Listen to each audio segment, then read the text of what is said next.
Everyone go ahead and mute and plan to stay muted, please, throughout the presentation today.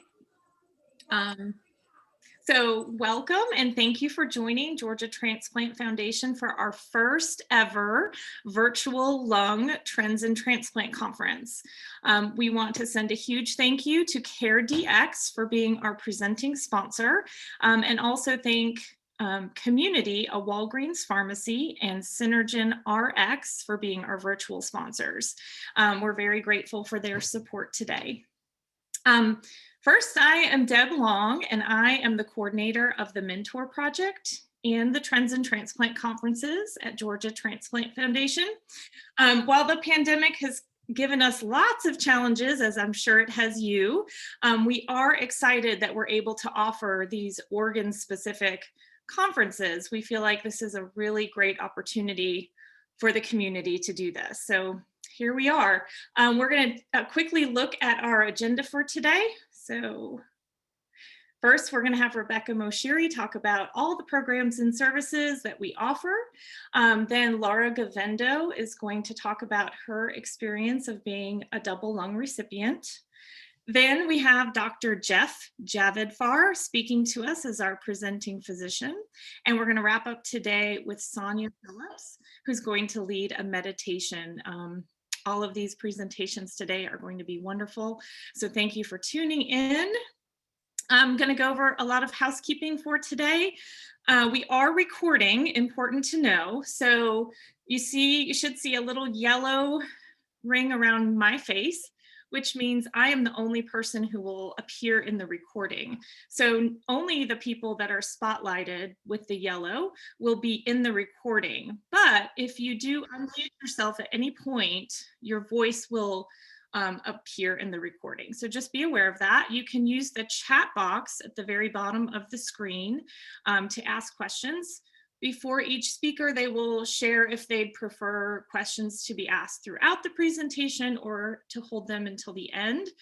You can still put them in the chat box, but don't think we're ignoring you. That just means we'll hopefully get to all the questions at the end. Make sure when you ask a question that you're asking it to everyone. If you accidentally send a question to another person in the group, we won't see it. So make sure you put it to everyone.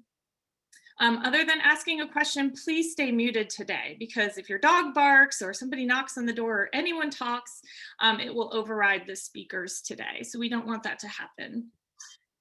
Within 24 hours, we will be we'll be sending you an email with a survey from all of what we do today. It will also include the recordings of the session. So we hope you enjoy that, but we really do want you to answer the questions in the survey so that we can guide our programming moving forward and what you would like to hear at future conferences. We do want this to feel as close to an in-person conference as possible, although it's almost impossible.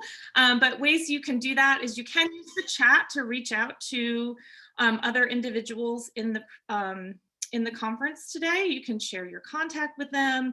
You could also change your name if you know how to do that to describe yourself a little more personally if you're a recipient or a candidate or how long you've had your transplant. You're welcome to do that. At the end of the conference, we will leave it open for about 15 minutes so that you guys have a chance to chat with each other. The GTF staff that are here today will stay and answer any questions you might have as well. We also wanted to tell you that our website is completely redone. Thank you to our operations director, Rita Michaels. And we have so much information there. So we hope you will visit our website and learn more about things that you didn't know. We have all our applications on there, upcoming support groups. We just have a lot of resources and we want to make sure that you know about them. And you can also like us on Facebook. That's a great way to keep up with what Georgia Transplant Foundation is doing. And of course, I want to plug the Mentor Project because we are really in need of mentors right now. So if you are post-transplant and you are considering being a mentor, please reach out to me. We have a training coming up on March 13th, and I would love to get some new lung mentors trained. So one last reminder before we get started. We just want to make sure that even though we have professionals here today, we want to make sure that you always, always defer to your own transplant team and your own doctors regarding your own health. So we have 2 fun poll questions today that will hopefully get us to know each other pretty quickly in a fun way. So please answer the poll questions when they come on the screen. You just have to click the box. So the first one is, which one best describes you? Are you a transplant candidate, a recipient, a caregiver or family member, a professional or other? So just take a second to click that box and we will see who is here today.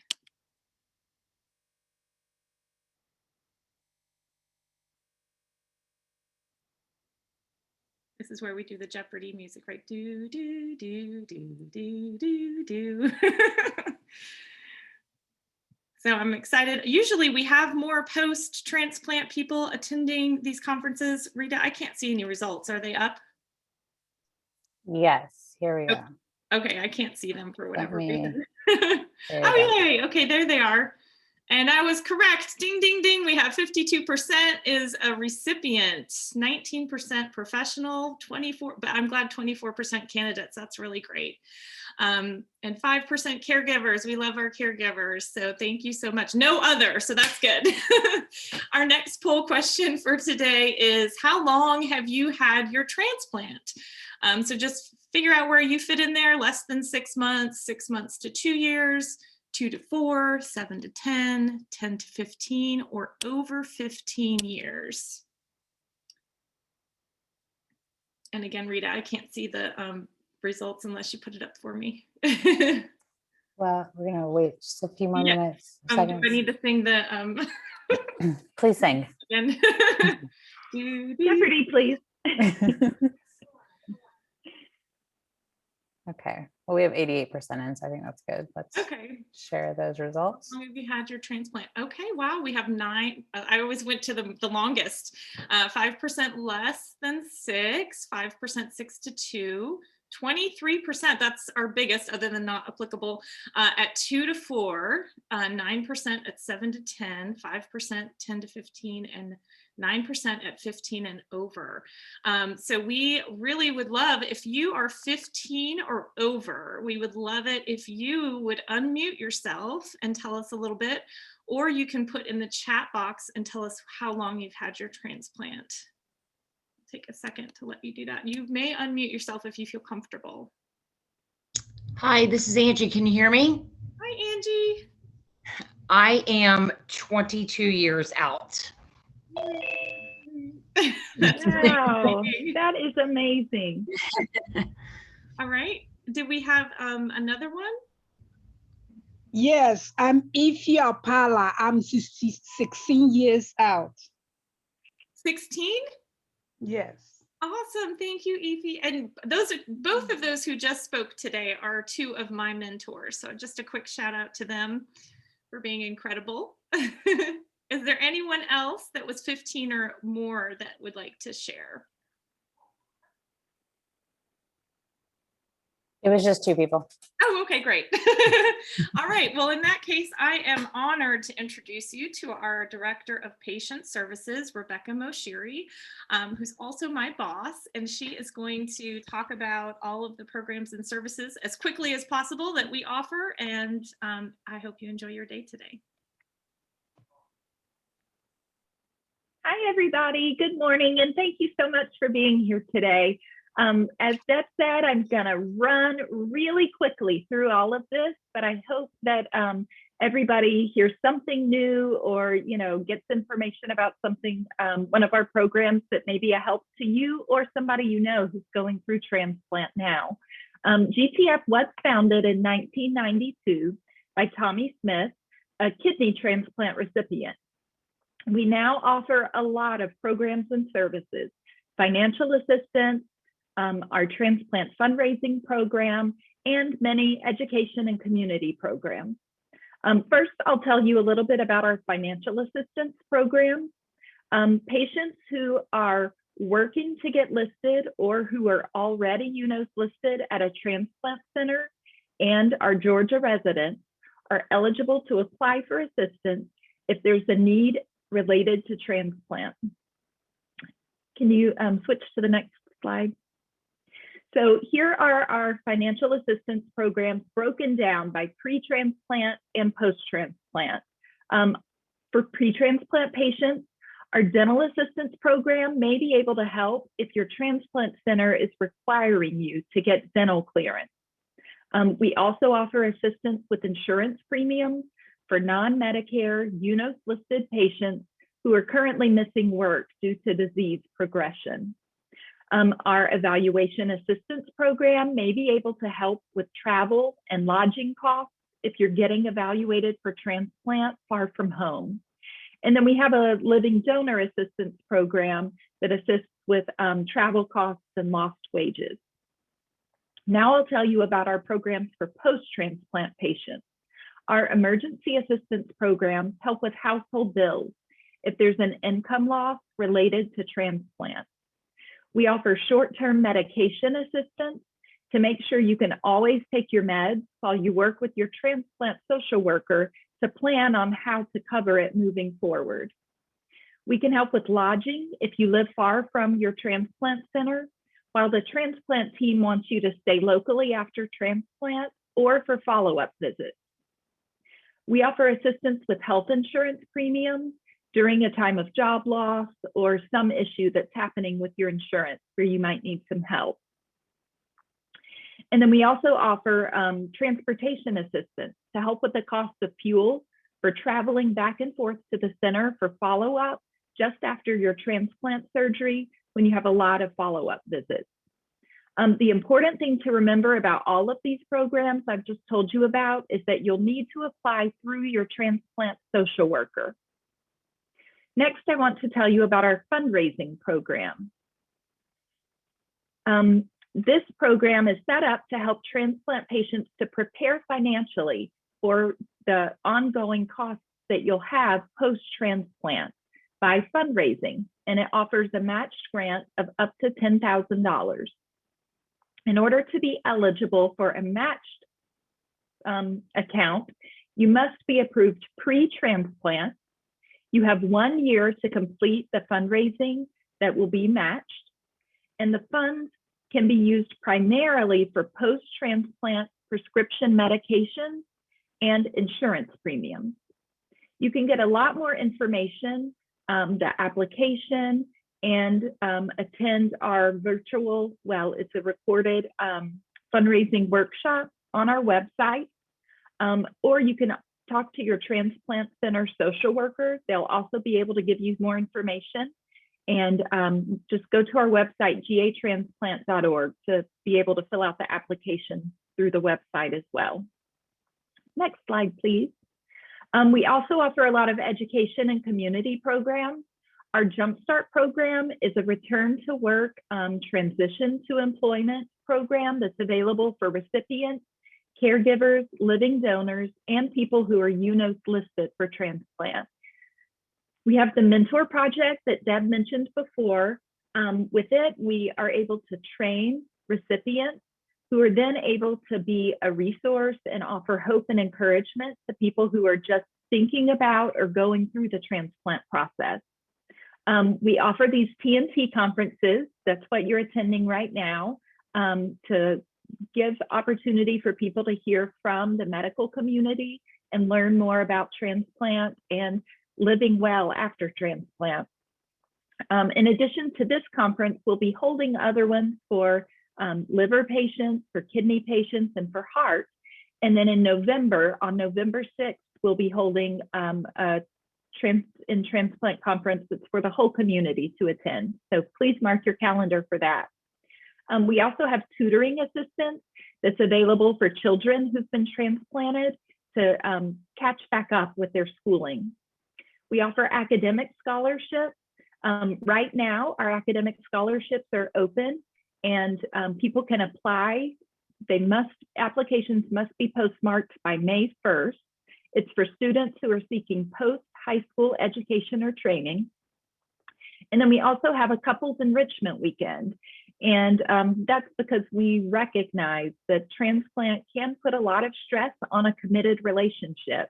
And this weekend gives couples the opportunity to get together and really focus on their relationship again, rather than everything that's happened with transplant. To be eligible to attend that, you need to be at least 6 months post-transplant and stable. And our next one will be offered in the spring of 2022. You can get more information about it as well from our website. Next slide, please. I've mentioned our website a few times. It's gatransplant.org. And we would love for you to visit it to get lots of information, see videos, and the many resources that we have available there. Thanks so much. I hope that you've learned something with our programs today. And please feel free to let us know if you have any questions. Next, we have another poll question for you.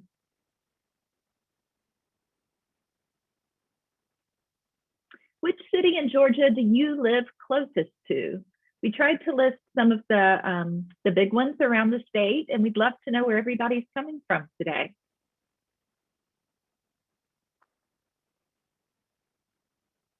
Do do do do do do do do do do do do do do do do do. Okay, I'll stop.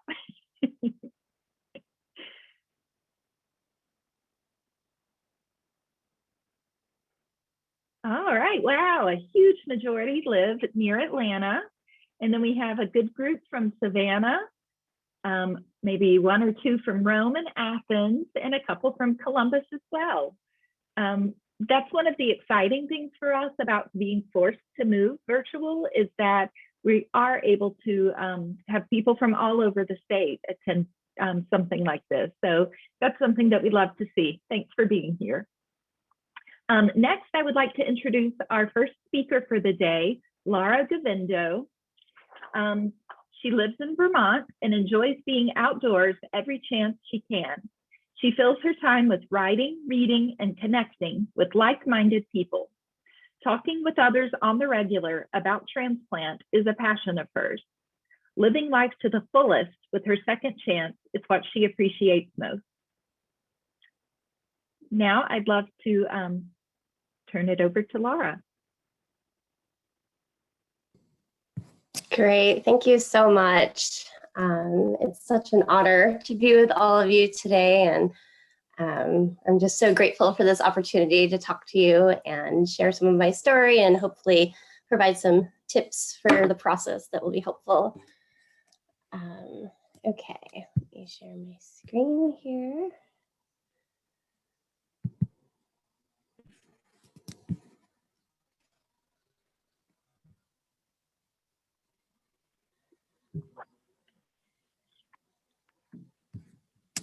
Okay, so I'm just going to jump into my transplant story to give you a little background.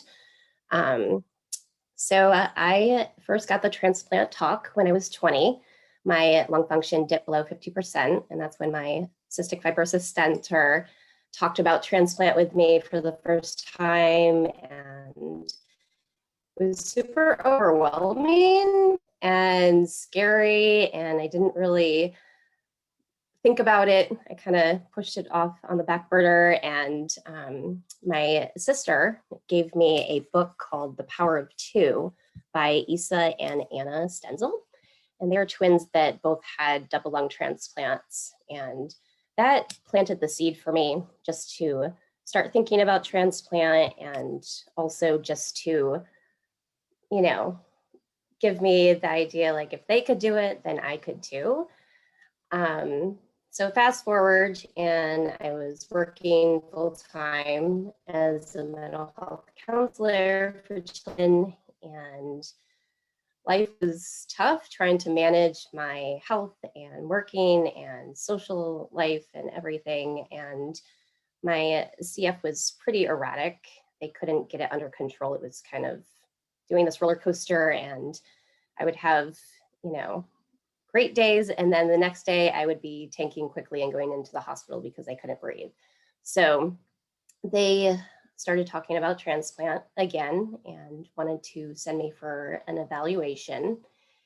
And so I started the evaluation, and before I did that, I knew that I would need to hear stories from the community. Before this, I had never been involved in the community. I had never talked about my CF, and I didn't have any friends with CF, so it was very isolating.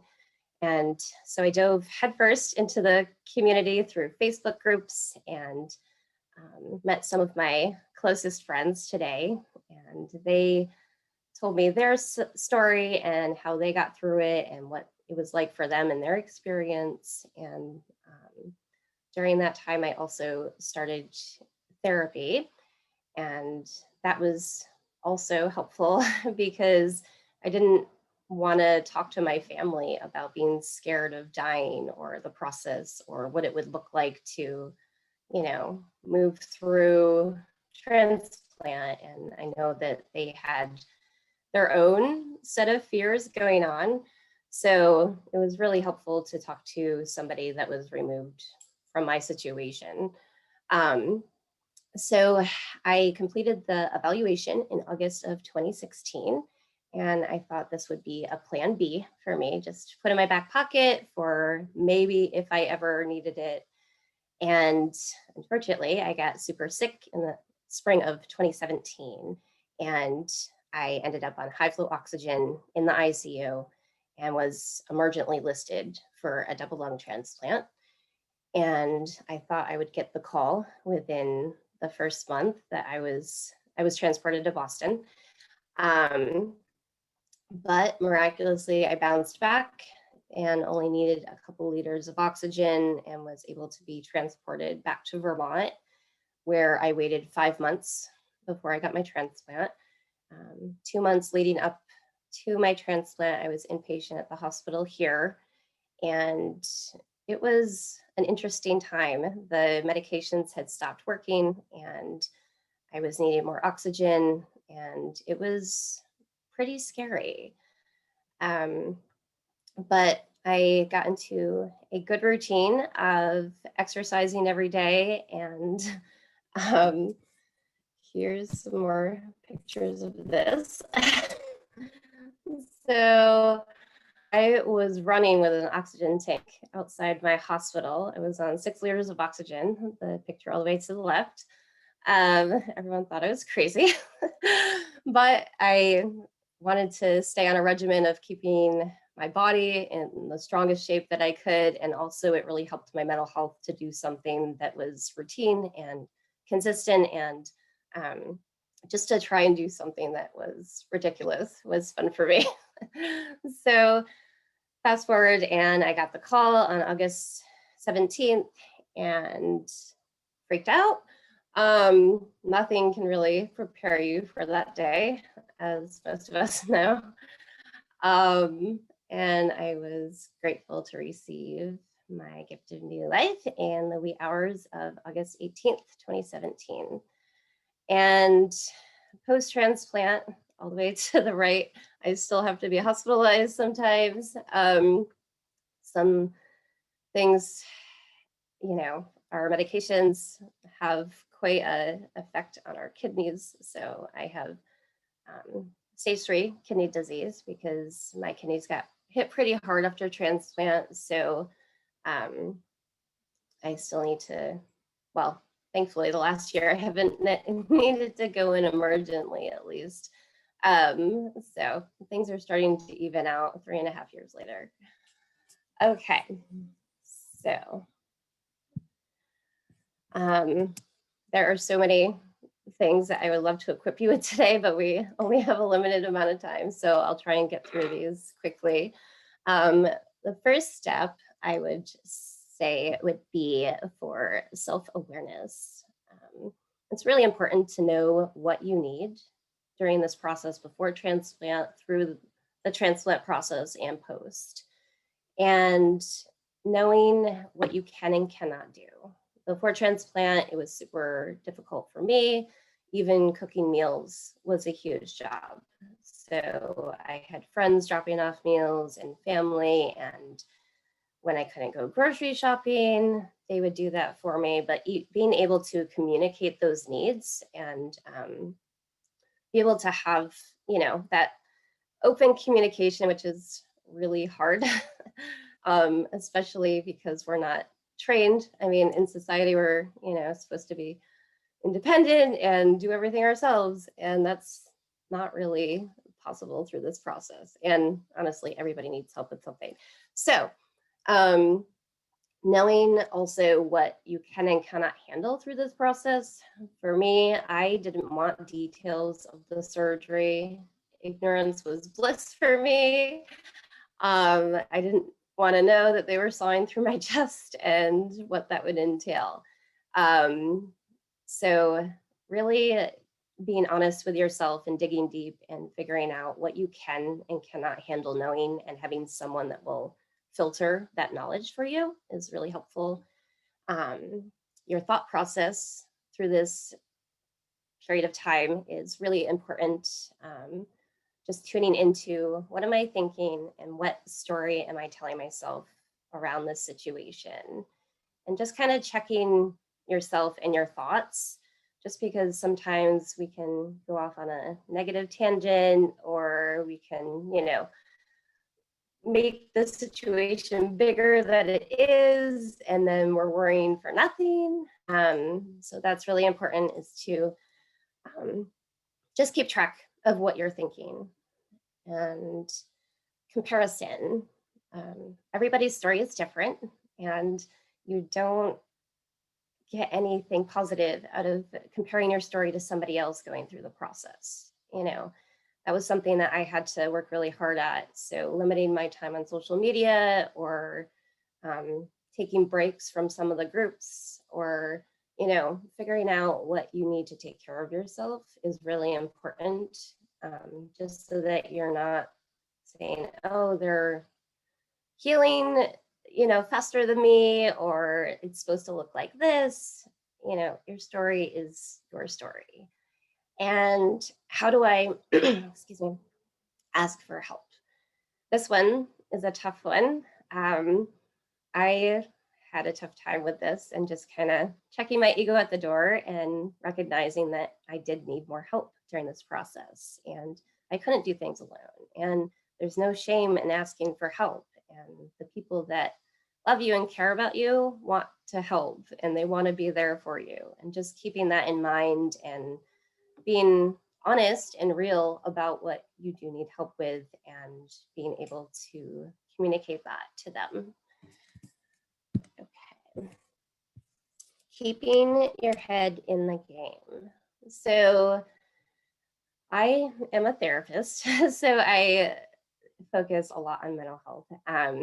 But what I feel are the essentials are keeping your mental, emotional, and spiritual health in check.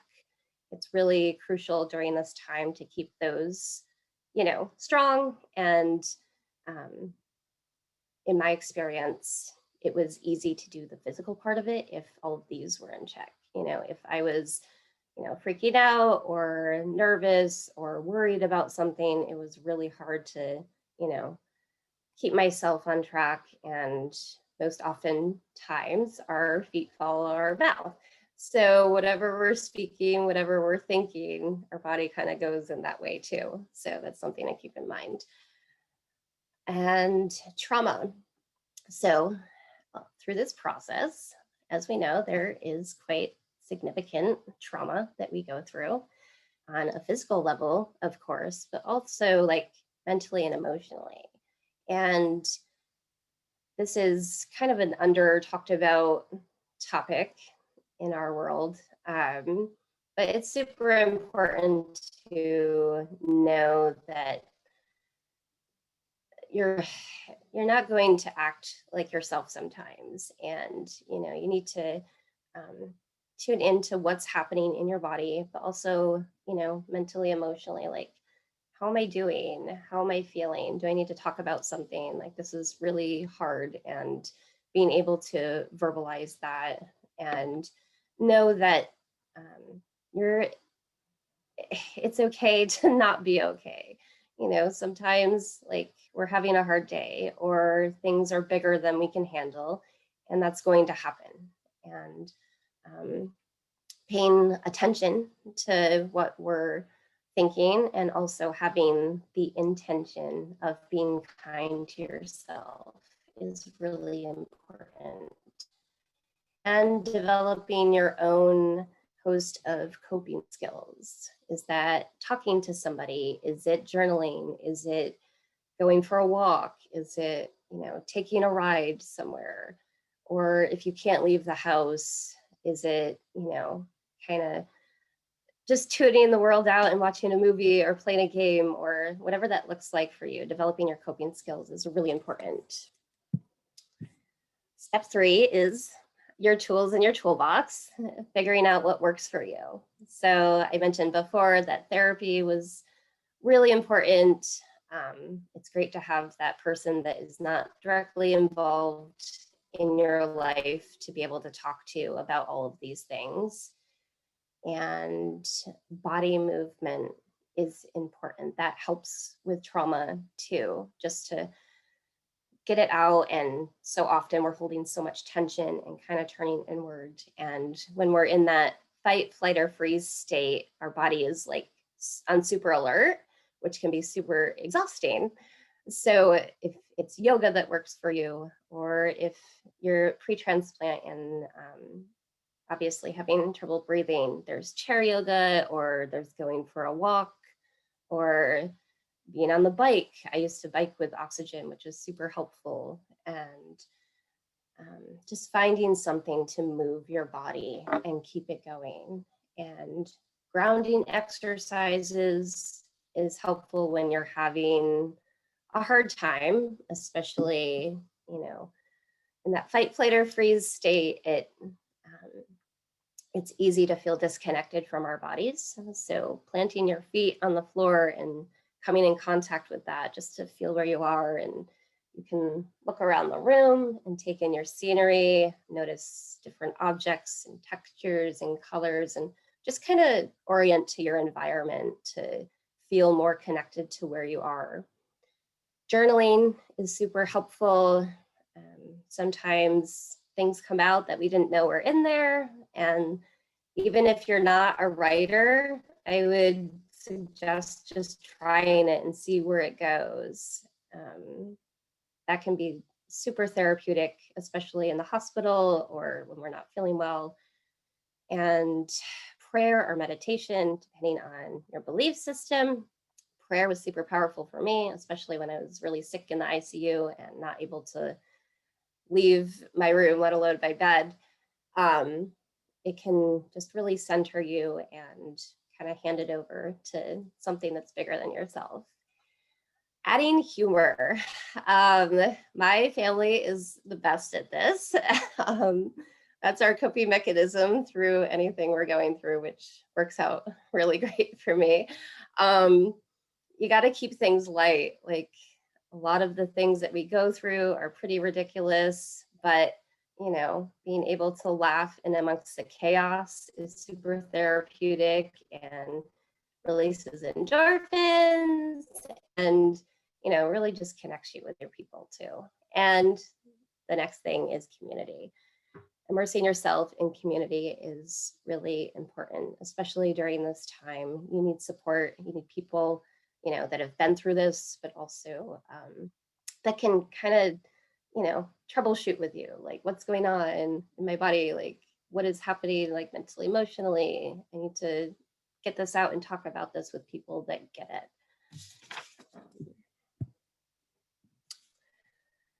Your support squad, that's what I call them. This is my mom and my dad.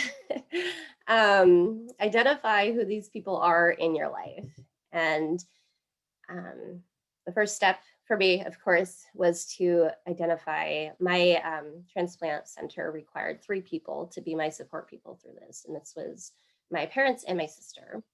So having everybody on the same page, discussing a plan, putting a plan in place. If you're on the waiting list, like when I get the call, this X, Y, and Z needs to go into place for everybody to come together. And how to have conversations with them. Again, you know who your people are, and being able to just be honest about your needs and what you're feeling and what you're going through and how hard this is important. I was always one for just, saying everything's fine, I'm doing fine, when I wasn't fine. And that is not a healthy coping mechanism. It's really important to be honest about, if you're struggling, your people need to know, because they do want to be there. They want to show up for you. And having those open, honest conversations are really important. It's important for you to know your needs, but also for them to know your needs. And just reminding yourself that you are not a burden. You are not too much to take care of or, to be around, and you are just enough.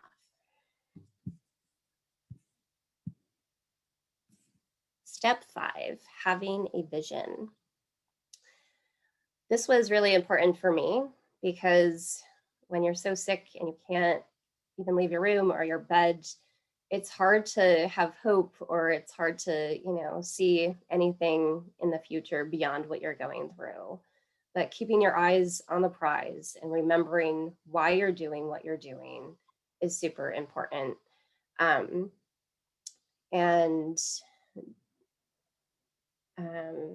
the season you're in, just, dreaming about the future and knowing that you do have one, and this is a temporary season that you're going through. But, making plans, like this picture was from a cross-country trip I took 9 months post-transplant. I went by myself. And this was in Grand Teton National Park in Wyoming.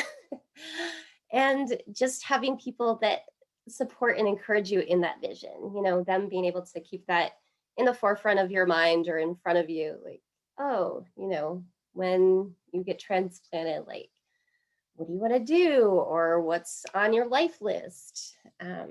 It's really important to be able to think about the future. This is me and my sister the night before I had my transplant.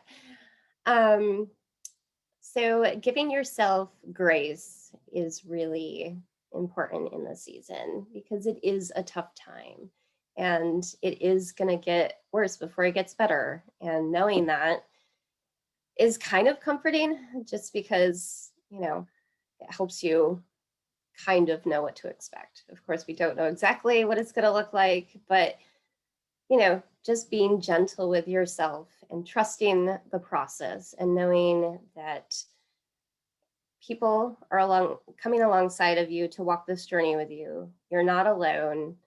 You're not the only one. And giving yourself permission slips. Me and my friends use this a lot for just giving yourself permission to rest, giving yourself permission to,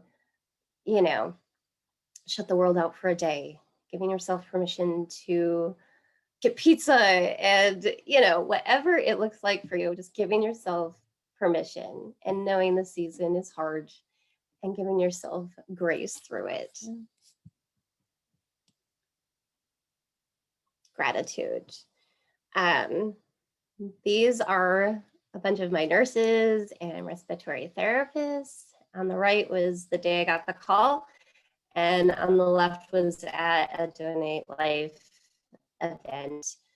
And it's hard to be grateful in the season because it feels like everything is being stripped from you and life is really hard, but we can be grateful without feeling grateful.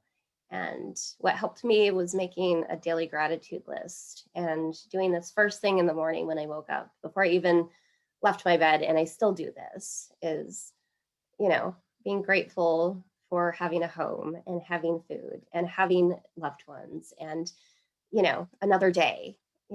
Sometimes it has to be as simple as that because things are tough. But it really does shift your attitude and shifting your focus. What we focus on, we get more of, and focusing on gratitude definitely shifts your perspective and just how you approach the day and interact with people. Step 8 is different seasons of life and focusing on what you can do in this season and doing it right where you're at. And I know it's hard to think about that when you just want to get through the process, you just want to get it done and over with. I totally feel that. But what really helped me was the picture on the left was when I came home from Boston after being emergently listed, and I was waiting at home. And it was a really discouraging time for me because my lung allocation score dropped. They cut it in half because I came off so much oxygen, and I felt like I was never going to get transplanted, and I was so sick, and it was scary. But I really dug deep to figure out what I could do in that season, right where I was at. And it looked like journaling, and it looked like just resting and tuning into what my body needed during that time and not trying to do more than I could handle, and allowing my loved ones to step in. And my mom basically lived with me the whole time, which was super helpful, you know, because the daily little tasks were hard for me, and having support around all of that stuff was super important. And I did a lot of writing during this time. I started writing my book, and that was really fruitful and something that I could focus on, and just really utilizing the season that you're in and knowing that it is temporary. It's not going to last forever, and figuring out what can I learn from this season. And during the season on the left, I learned a lot of patience, which was a tough lesson. And the season on the right was in California on my cross-country trip. And it was just soaking in what I had worked so hard for. And the last step, 9, being present. This can be hard when it doesn't feel good to be in our bodies when we're so sick. And it's easier to, you know, think about, you know, being somewhere else or jumping, you know, to the next season. So it really helped me to say, in this moment, I'm okay. I'm going to be okay. What can I learn? And not missing the magic. This was something that was such an interesting and important lesson for me, especially, you know, through being so sick. Before transplant, my mom was with me the whole time in Boston, and just, you know, those are cherished memories for me now, and how we laughed to get through it and had really great conversations. And also post-transplant, I was in the hospital for 2 weeks, and my parents stayed the whole time. And just having those quiet moments together where they would tell me stories of me growing up or what it was like when they were growing up, and just talking about life and just really enjoying the moments of that season is something that I'll always cherish. So there are magical moments in amongst the chaos, in amongst the pain and the grief and the heaviness of the seasons. And I just want to really encourage you to work with the, you know, with the body that you have right now, and not waiting to start your life until I get better, until I get transplanted, because we end up wishing our lives away. I mean, I was sick for 30 years before I got my transplant, and some of the time I did wish my life away. It was like, oh, I'll just, until I get better or transplanted, that's when, you know, my life will start, or I'll be able to do this and it'll be better. And it's like, we can't wait for those moments, because as we know more than anybody really, how precious each moment is and our lives are. So really tuning into the moment and being present is a gift. Okay. And if anything else, I hope you take away from this that seasons are temporary and being present, accepting what is and being okay, knowing that you're not alone, and living each moment to the fullest, the best you can in that moment. Here are some ways to stay connected, joining transplant communities, and the Georgia Transplant Foundation is such a dream foundation. I wish that I had had that when I was going through this process. So I'm just grateful to be connected to you guys and that this is such an incredible resource. And participating in events. I know up here, I live in Vermont, we have New England Donor Services, and we have different walks throughout the year and different volunteer options. And there's the Transplant Games of America that, you get to meet tons of people who have had transplants, and it's just a really incredible event. Reaching out and making new friends in these groups is crucial. You need people that will remind you of why you're doing what you're doing and how to do it, and getting involved in your local chapters. And there are ways to stay in touch with me. And I'd like to open it up for any questions. So just a quick reminder, you can use the chat box to ask your questions and I will read them to Laura, or you can unmute yourself if you feel comfortable. And again, your face won't show up, but just your voice will be heard. So we would love to hear some questions.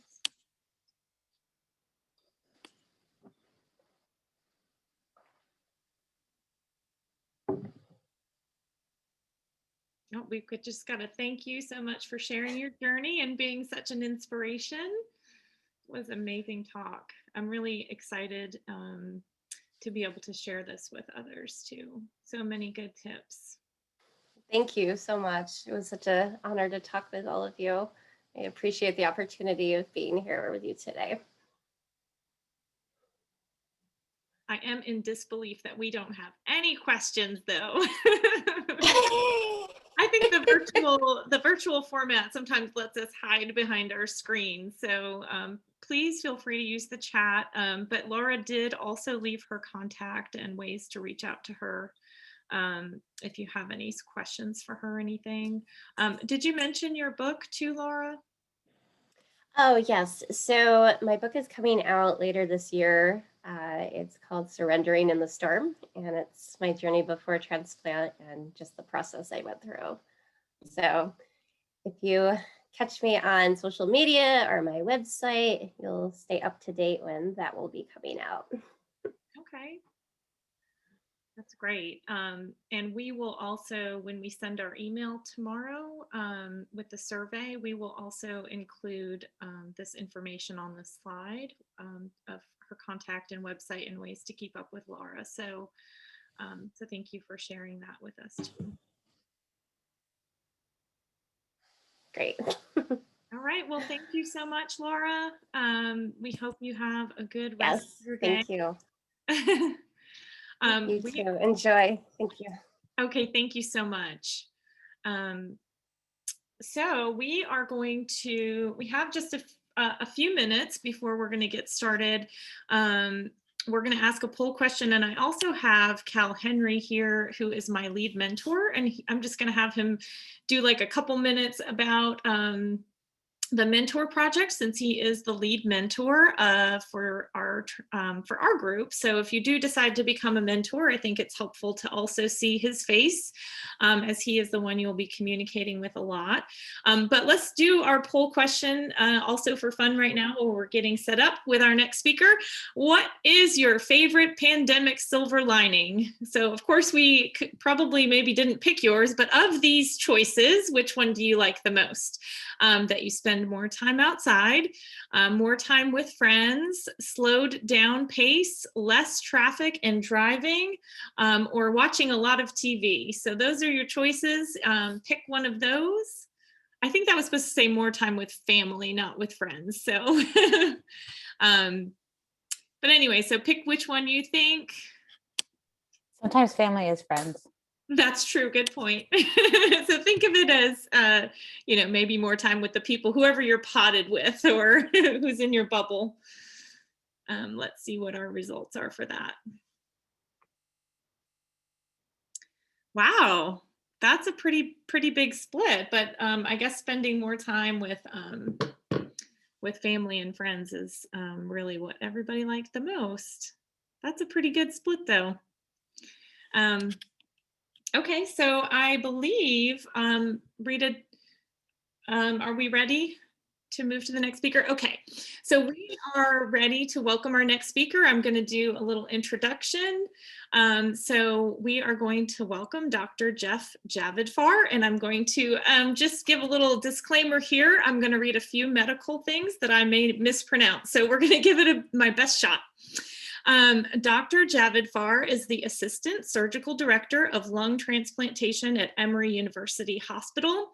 His specialty areas include end-stage lung disease, venovenous and veno-arterial ECMO, benign lung disease surgery, lung cancer surgery, and bronchial and tracheal surgery.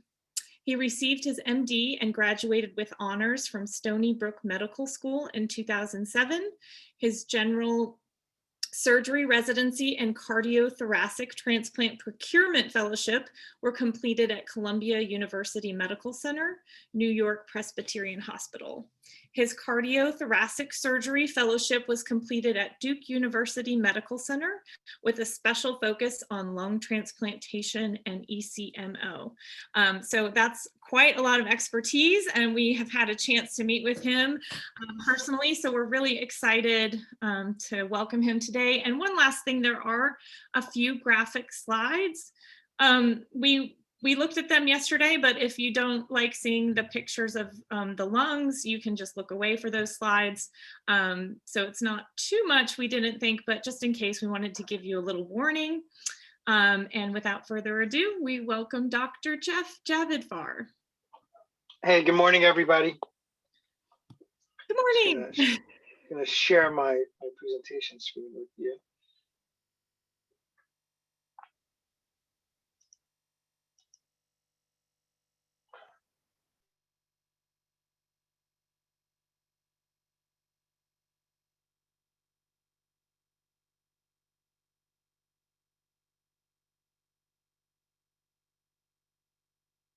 Oh, you're muted, Dr.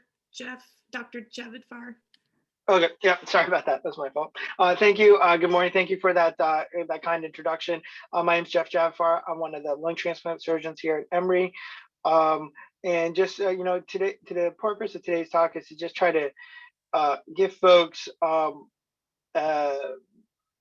hopefully a better understanding of what it's like to go through the transplant journey and the transplant process from being a potential recipient, being evaluated for that, the surgery, the recovery from the surgery, and then life after transplant. And so hopefully we can go through that. Please feel free to ask questions. If I miss something, just feel free to interrupt. We can also use the chat function. And I'm happy to just explain anything that we need, you guys feel like we need to go in more detail on.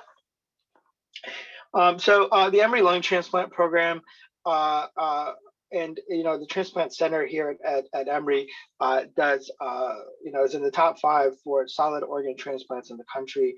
We do a high volume of hearts, lungs, livers, kidneys, pancreases, sometimes multi-visceral, so multiple organs transplanted at the same time. So there's a lot of infrastructure to help patients through that process, and I think that's really a huge asset. There's a lot of transplant-specific needs that patients have, a lot of transplant-specific requirements that the federal government has for us to be able to make sure that we provide the highest quality care. And I think having a transplant center and its infrastructure really helps us on the lung side, and I think it helps the other transplant organs. And I think that goes down to the patients, because there's transplant patients at Emory have a different pathway than other patients. It's there's direct lines to contact the different programs. Sometimes going to a big academic center can be tricky in working through the logistics. And by the transplant center, hopefully we've created an opportunity to have a more streamlined way of patients having a better experience in terms of getting their questions answered, getting their needs met, and having that done in an expeditious manner. Just a brief history of lung transplant itself. It was actually first performed in the South in Mississippi. That patient lived for about 18 days. This was in the early 1960s, before most of us were born, possibly also before a lot of technology that we use today. So a lot of that was the transplant community itself didn't really take off until the 80s, when newer transplant medications were made. And that allowed in the 80s for lung transplants to begin first in Toronto and then trickle back down to the US. We here at Emory performed our first lung transplant in 1993. We performed our 500th lung transplant in 2019, several years ago, and we're up to around 540 and counting. Lung transplants themselves represent a very small minority of the transplants that go on in this country. By far, kidneys and liver transplants are usually the leading indicators, are the leading transplants, and then slower down on the list are hearts, and then even lower are lungs. And that mostly has to do with not from need, but sorry about that, but mostly has to do with availability of organs. And so that is, the reason. So one of the challenges we always have is trying to shorten wait list times, trying to streamline that process. But again, lung transplants represent a small portion, less than 5% of lung transplants. Again, in the state of Georgia, Emory is the only lung transplant program, and we also serve residents of adjoining states in Alabama, Tennessee, South Carolina, and Northern Florida. And so we're glad and happy and grateful to have the opportunity to provide transplant care to people in the Southeast, to patients in the Southeast. And traditionally, that's been a little bit of an underserved area, and so we're trying to work very hard to try to meet those needs. We have a big transplant program. There's 5 surgeons that participate in it, 4 pulmonologists, and we've hired a 5th that's going to be starting in the summer. For patients, when they're in the hospital, they have a huge team taking care of them, and this is part of the benefits of being in a transplant center. It's a huge multidisciplinary team. Every day there's a surgeon, a pulmonologist, that rounds with a big team, physician extenders, a dedicated transplant pharmacist. As you go through this journey, you'll find that transplant patients need a lot of very specific meds. Some of the meds interact with things, and so it's always great to have that expertise of a dedicated pharmacist. Similarly, we have a dedicated nutritionist, somebody who is used to meeting, again, the challenges of the medication, the caloric requirements that we have. So all of those things are really important, and we have somebody that works with our team, that rounds with our team. In the lung transplant world, early mobility, dedicated mobility is really important. So we have physical therapists and mobility specialists that work with us while we're in the hospital. Patients have the opportunities to not only walk, but also go. There's different workout stations that we have with bikes, treadmills. There's a gym that some of our patients go to. This is a continuing of the pre-op and post-op phases, where we really feel very strongly that mobility and endurance training are really important. It can kind of be a little counterintuitive, because it's obviously very hard for patients who are on oxygen to be able to stay mobile, but we feel strongly that even though it's challenging. We want to make sure that the rest of the muscles in the body don't atrophy, don't become weak. And it's really important that when the patients get their new lungs, then they're able to hit the ground running because all the rest of the body has been able to catch up, and we work hard for that. Similarly, we have teams of ICU and floor nurses that are specialized in taking care of patients with advanced lung diseases. These can be kind of tricky and have very specific needs, and so we're grateful to have floors and ICUs that are dedicated to that. And again, that all comes from having a transplant center and a hospital system that is prioritized this particular organ, and we appreciate that. So, what is lung transplant? And this is something that we talk about when patients are referred to us. The lung transplant is a single system solution to a single system problem. And what we mean is, when patients can be short of breath for a host of different things: cardiac issues, muscle issues, lung issues. And we really have to spend some time teasing out that the lung is the specific problem. Because if we switch out to a new lung and it was all along the heart or something else, we haven't really helped the person. And so we work hard to make sure that we're actually solving the correct problem. And so what does this involve? And so these are some of the lungs that we would take out of somebody with pulmonary fibrosis. This is what fibrotic lungs look like. And then we exchange them for new lungs. And these are what donor lungs look like. As you can see, there's a big difference. And so again, this only serves to fix one specific problem, and that is replacing the lungs. So, what are some potential reasons that patients would need a lung transplant? There's a lot of them. I've tried to touch on some of them. And so, lung transplants can be, or lung transplant patients can be broken up into some broad categories. And these are diseases that lead to needing a lung transplant. Some of the obstructive diseases can be considered COPD, emphysema, chronic bronchitis, alpha-1 antitrypsin. These are where the lung is not able to expel the air very effectively. Air becomes trapped. Over time, the lung expands and pushes actually on the bones of the chest wall. Changes over time can actually change the shape of the chest wall. Patients can become barrel-chested. Their chest will increase. Sometimes we will have patients that are short.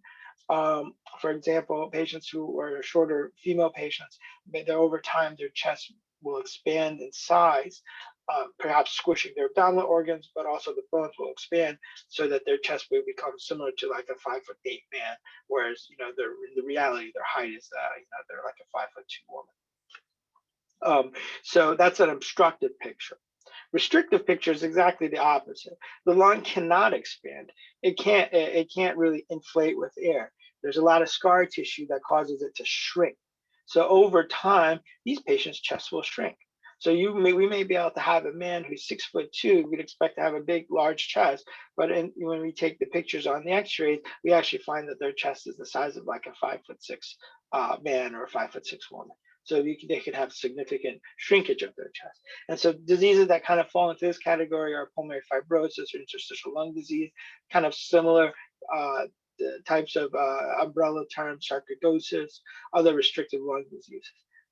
And so those are the type of picture. Other categories are infectious categories. This is where cystic fibrosis, which can, kind of overlaps with an obstructive lung picture. The lungs get bigger. Bronchiectasis, again, these are patients that are dealing with chronic infections that scar the lungs, that create a situation where the lungs are filled with a lot of pus often, and it causes the rest of their bodies to get infected. They're dealing with pneumonia all the time, dealing with sinus infections all the time. And so the lung transplant in those patients removes a potential source of the infection. And then we put in new healthy lungs that work better.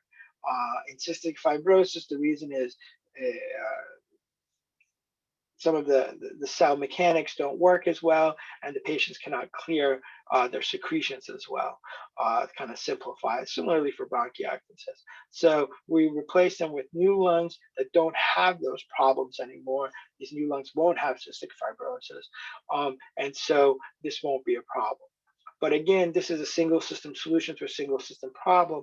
So sometimes our cystic fibrosis patients, because of the channels that don't work for them, the sodium channels that don't work, they may have problems in other parts of their bodies with either their pancreas or their intestines. And unfortunately, the lung transplant won't help that. They'll still have those problems. And so it's really important to know that when we fix, the only thing we can really fix with the lung transplant is the lungs itself. Dr. Yes. Cooper, I want to ask a few questions. Yes, absolutely. Please. Interrupt you as you go. So Yeah. the first question was, is the lung transplant volume for Emory back where it was pre-pandemic? Yeah, the pandemic has been a little challenging in terms of affecting the donors that are available. Oftentimes the patients that need lung transplants are sick and they're very vulnerable to getting COVID. And so that has been a challenge that we've had, is getting patients through that process. And a couple of our patients have gotten COVID and we've been able to kind of nurse them back to health. But as you can imagine, somebody who already had lung issues then gets hit on top of that with COVID. It really puts it back quite a bit. And those patients oftentimes need really aggressive physical therapy to strengthen them, to make, get their bodies back to the situation where they can tolerate a transplant. So over the last couple of months, we've seen that situation kind of get back to normal, but it's really because we've been able to kind of nurse our patients back to health. And then also we've been are now able to take advantage of the fact that our patients that are being evaluated are starting to get vaccinated as well. Okay. So the COVID process was really particularly challenging for us in the sense that patients themselves were the most at risk. Now, in the interval, we had patients that had COVID and got transplanted, but I think those are separate and a very unique thing, and not a common reason outside of the last year for needing transplants. So along those lines, I think we're going to get a lot of COVID interested questions. Sure. Are the U.S. Transplant Centers supportive of using organs from COVID positive donors? And can you give us an idea of the percentage of COVID positive donor lungs? So I would say that in the lung community, we're very much against using those organs. And that's just because what the damage the COVID does to those lungs. So I would say that the percentage of transplanted lungs that come from COVID donors is probably on the order of less than 1%, and that is 100% due to the fact that a test that was initially thought to be negative became positive or something like that. That type of scenario. I have not heard of any programs in the country that would use a COVID positive donor. We insist on having 2 tests to make sure that it's negative, and also we make sure if there's any sort of questionable history that would imply that this patient had an infectious pulmonary process, we're very hesitant to use those lungs. And it's because we know, and a different hat that I wear outside of lung transplant is I work with ECMO and the COVID patients. And so those patients are very sick. Sometimes they need an ECMO is an artificial lung. Sometimes they need that artificial lung. And we've seen those patients, even patients that aren't hospitalized, their CAT scans of their lungs show scar. And we would be very hesitant to put a recipient through the huge process of a transplant without an organ that is optimal. Okay, thank you so much for answering those questions. I'll let you get back to your presentation. No, absolutely. Please, this is great. I'll try my best to answer as many COVID questions as I can. Absolutely. Okay. Happy to do that. 2 other slightly smaller categories, and this is just based on the fact that there's not as many people in the population that have this, that need lung transplants, are primary pulmonary hypertension. A lot of patients in the other categories that we've talked about, obstructive restrictive lung disease, may potentially develop what's called secondary pulmonary hypertension. And that just, but either primary or secondary really means that the lungs themselves are so scarred down that their actual blood vessels get scarred and blood can't go through the lungs as well. And what that does is it starts hurting the heart. The heart has a right side and a left side. What we're most we in the lay population are most familiar with are the left-sided numbers. That's when a doctor goes and gets your blood pressure and things like this. And that's the job of the left heart. There's a second part of the heart, the right heart, and its job is only to pump blood from the heart to the lungs and back. So it's just like a little 2-foot loop that just goes back and forth, back and forth. And if the lungs are injured, that's its only stop. It's not working. If you think of a train or something like that, if its destination is blocked, you'll start having backups at the original station. So what happens is that the heart starts to get injured. And so over time, pulmonary hypertension starts actually hurting the heart. And so our goal in those types of situations is to intervene before the heart's permanently been damaged, get a new set of lungs in, and then allow the heart time to heal and recover. I would say, 9 out of 10 times the heart's able to do that. And then LAM is a very specific disease, tends to unfortunately impact women more than men. But again, it creates a situation where the lungs themselves become scarred, and oxygenation, gas exchange doesn't work as well. So this is a really important concept. When do we do the transplant? And this is the thing that we talk about is a theory called the transplant window. And so we know that lung transplants in this whole process is a lot to put a patient through. So if they don't really need it quite yet, we try not to put them through that process. It's tough to become a transplant patient. The surgery is hard. The recovery can be involved. So if they don't 100% need it at this moment, they can wait, then we'll delay it as much as possible. The problem, though, is that if you wait too long, patients that can actually become too sick to tolerate the transplant. Remember, what I kind of talked a little bit about earlier was early mobility, being strong, being in shape. A lung transplant is kind of like a marathon. You have to train for the marathon, then you run the marathon, then you kind of recover from it. So to be able to run the marathon, like I can't wake up tomorrow and just say, hey, I'm going to just go run like the Boston Marathon. I would probably not make it. You got to get in shape. And so we try to get patients in shape and get them ready so that when they're in their transplant window, we can act decisively. So oftentimes we'll talk to referring providers and say, hey, if you think your patient is going to need a transplant evaluation in 6 months from now, like they're getting close, but they're not there yet. Maybe they're intermittently using oxygen. Maybe they're using oxygen just at night, but not quite using oxygen at rest.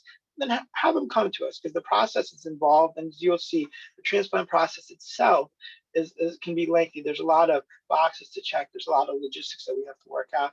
Let's get everybody on the same page. Make sure that the patients themselves feel that it's the right option for them. Because this is a journey that we go on together, and so it's really important that the patients, their families, feel that this is the right thing to do. So we want to do this again before they get too sick, before their body gets too sick, before their heart, most importantly, gets too sick to tolerate this operation. And all of that really has a lot to do with the amount of oxygen the patients are on. So when they start getting on oxygen at rest, and it's something it's worthwhile to start thinking about. Obviously, we get patients that are further along in that process, and we've transplanted people that are off of ECMO, which means that their lungs don't work at all. We've transplanted people that are on 25 liters of oxygen, 50 liters of oxygen to walk. But those are unique situations that are much more high risk. And if we can intervene earlier, it's less stressful on the patient and their families. So what are some requirements and indications that one would qualify for a transplant? Again, the big category is that they have a diagnosed end-stage lung disease. This is the cause of their shortness of breath. Not that their heart's not, they have CHF, and it's that their heart's not working well. It's that their expected life expectancy is less than a couple of years. And this really correlates with the oxygen requirements. Once patients start developing oxygen requirements, this is sort of in that category. Obviously, some patients with COPD can live many years on oxygen, but for the vast majority, we'd rather see them sooner and just say, hey, it's okay, come back and see us, than for us to say, hey, gee, I wish we had seen them about 3 months earlier. This is a huge thing, as we talked about, the ability to walk in pulmonary rehab.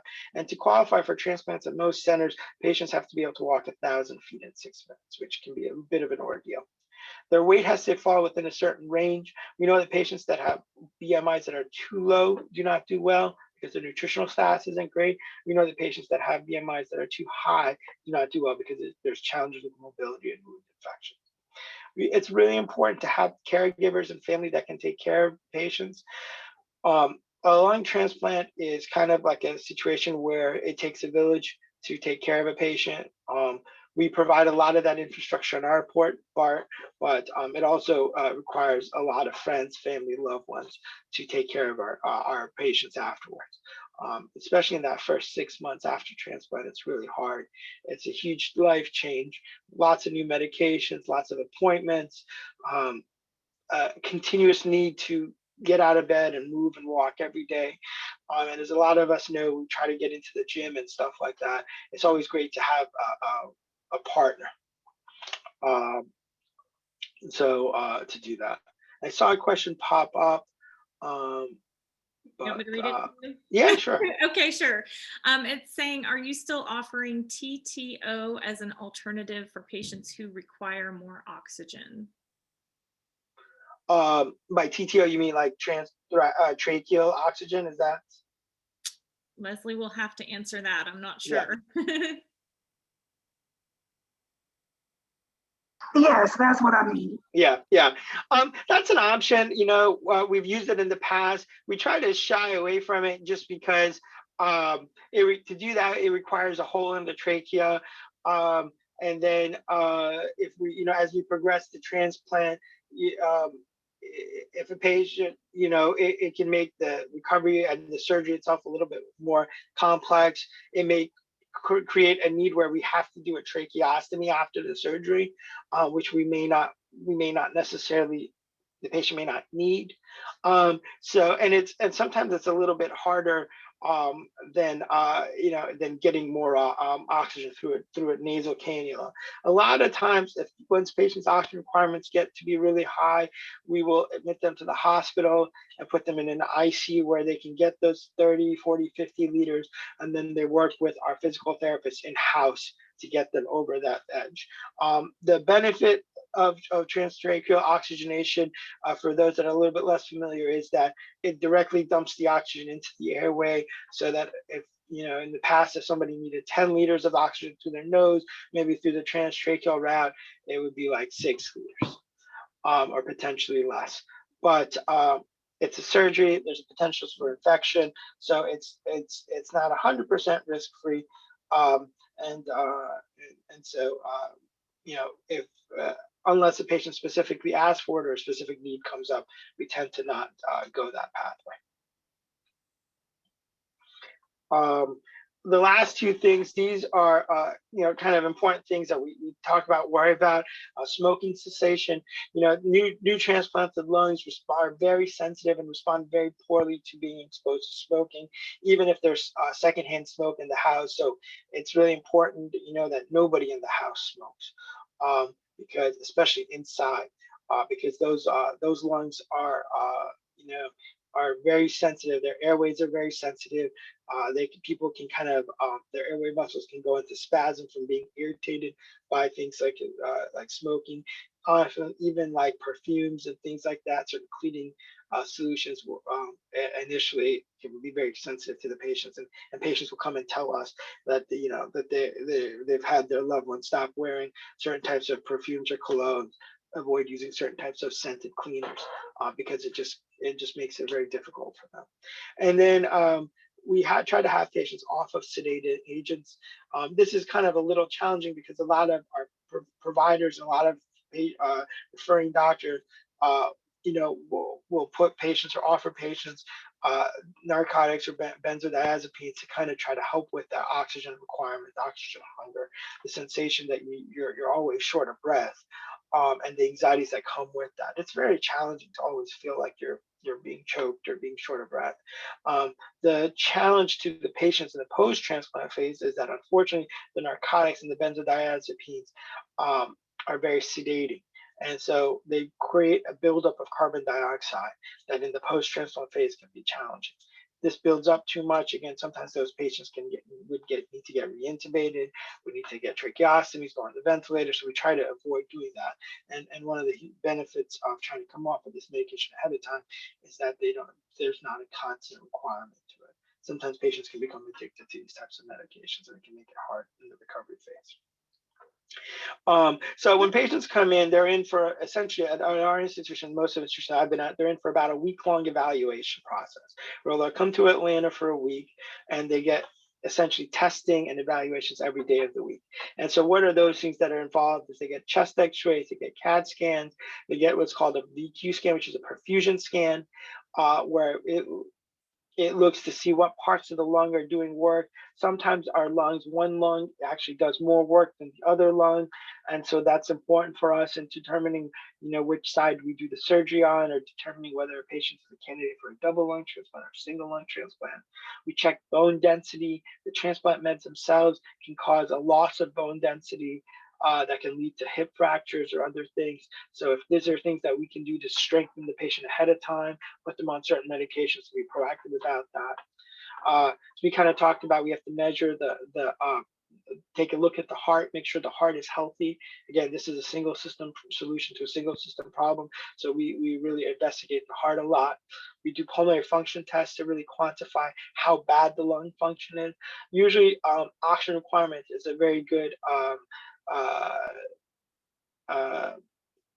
kind of like poor man's version of this test, but there's situations again where people may need oxygen for other things that are non-pulmonary related.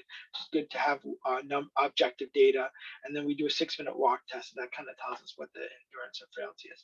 Was there another question that had popped up, or? Yeah, we did have a couple more questions. Sure. In the past years, Dr. Nujar discussed belatacept as future anti-rejection therapeutic. For lung recipients, giving ongoing results from studies, is there any change in the strategy with targeting this therapeutic for use? Yeah, so we've over the last year, we've started using in select heart recipients Bella, and I think our plan is to roll that out in the lung population probably over the next year or so. The reason to use that drug is that the drug that it's replacing, tacrolimus, over time can lead to chronic kidney injury. And so the thinking is that, if we could use this drug, it may mitigate against the kidney injury phase. The one challenge we have with the lungs versus some of the other organs is the lungs themselves have a lot of lymph nodes in them, so have a lot of immune structure in the lungs. And so the heart tends to have a lot less. And so we're trialing it on the heart patients to see if it does a good job immune suppressing them. We know from the work in the kidney population that it's more renally safe.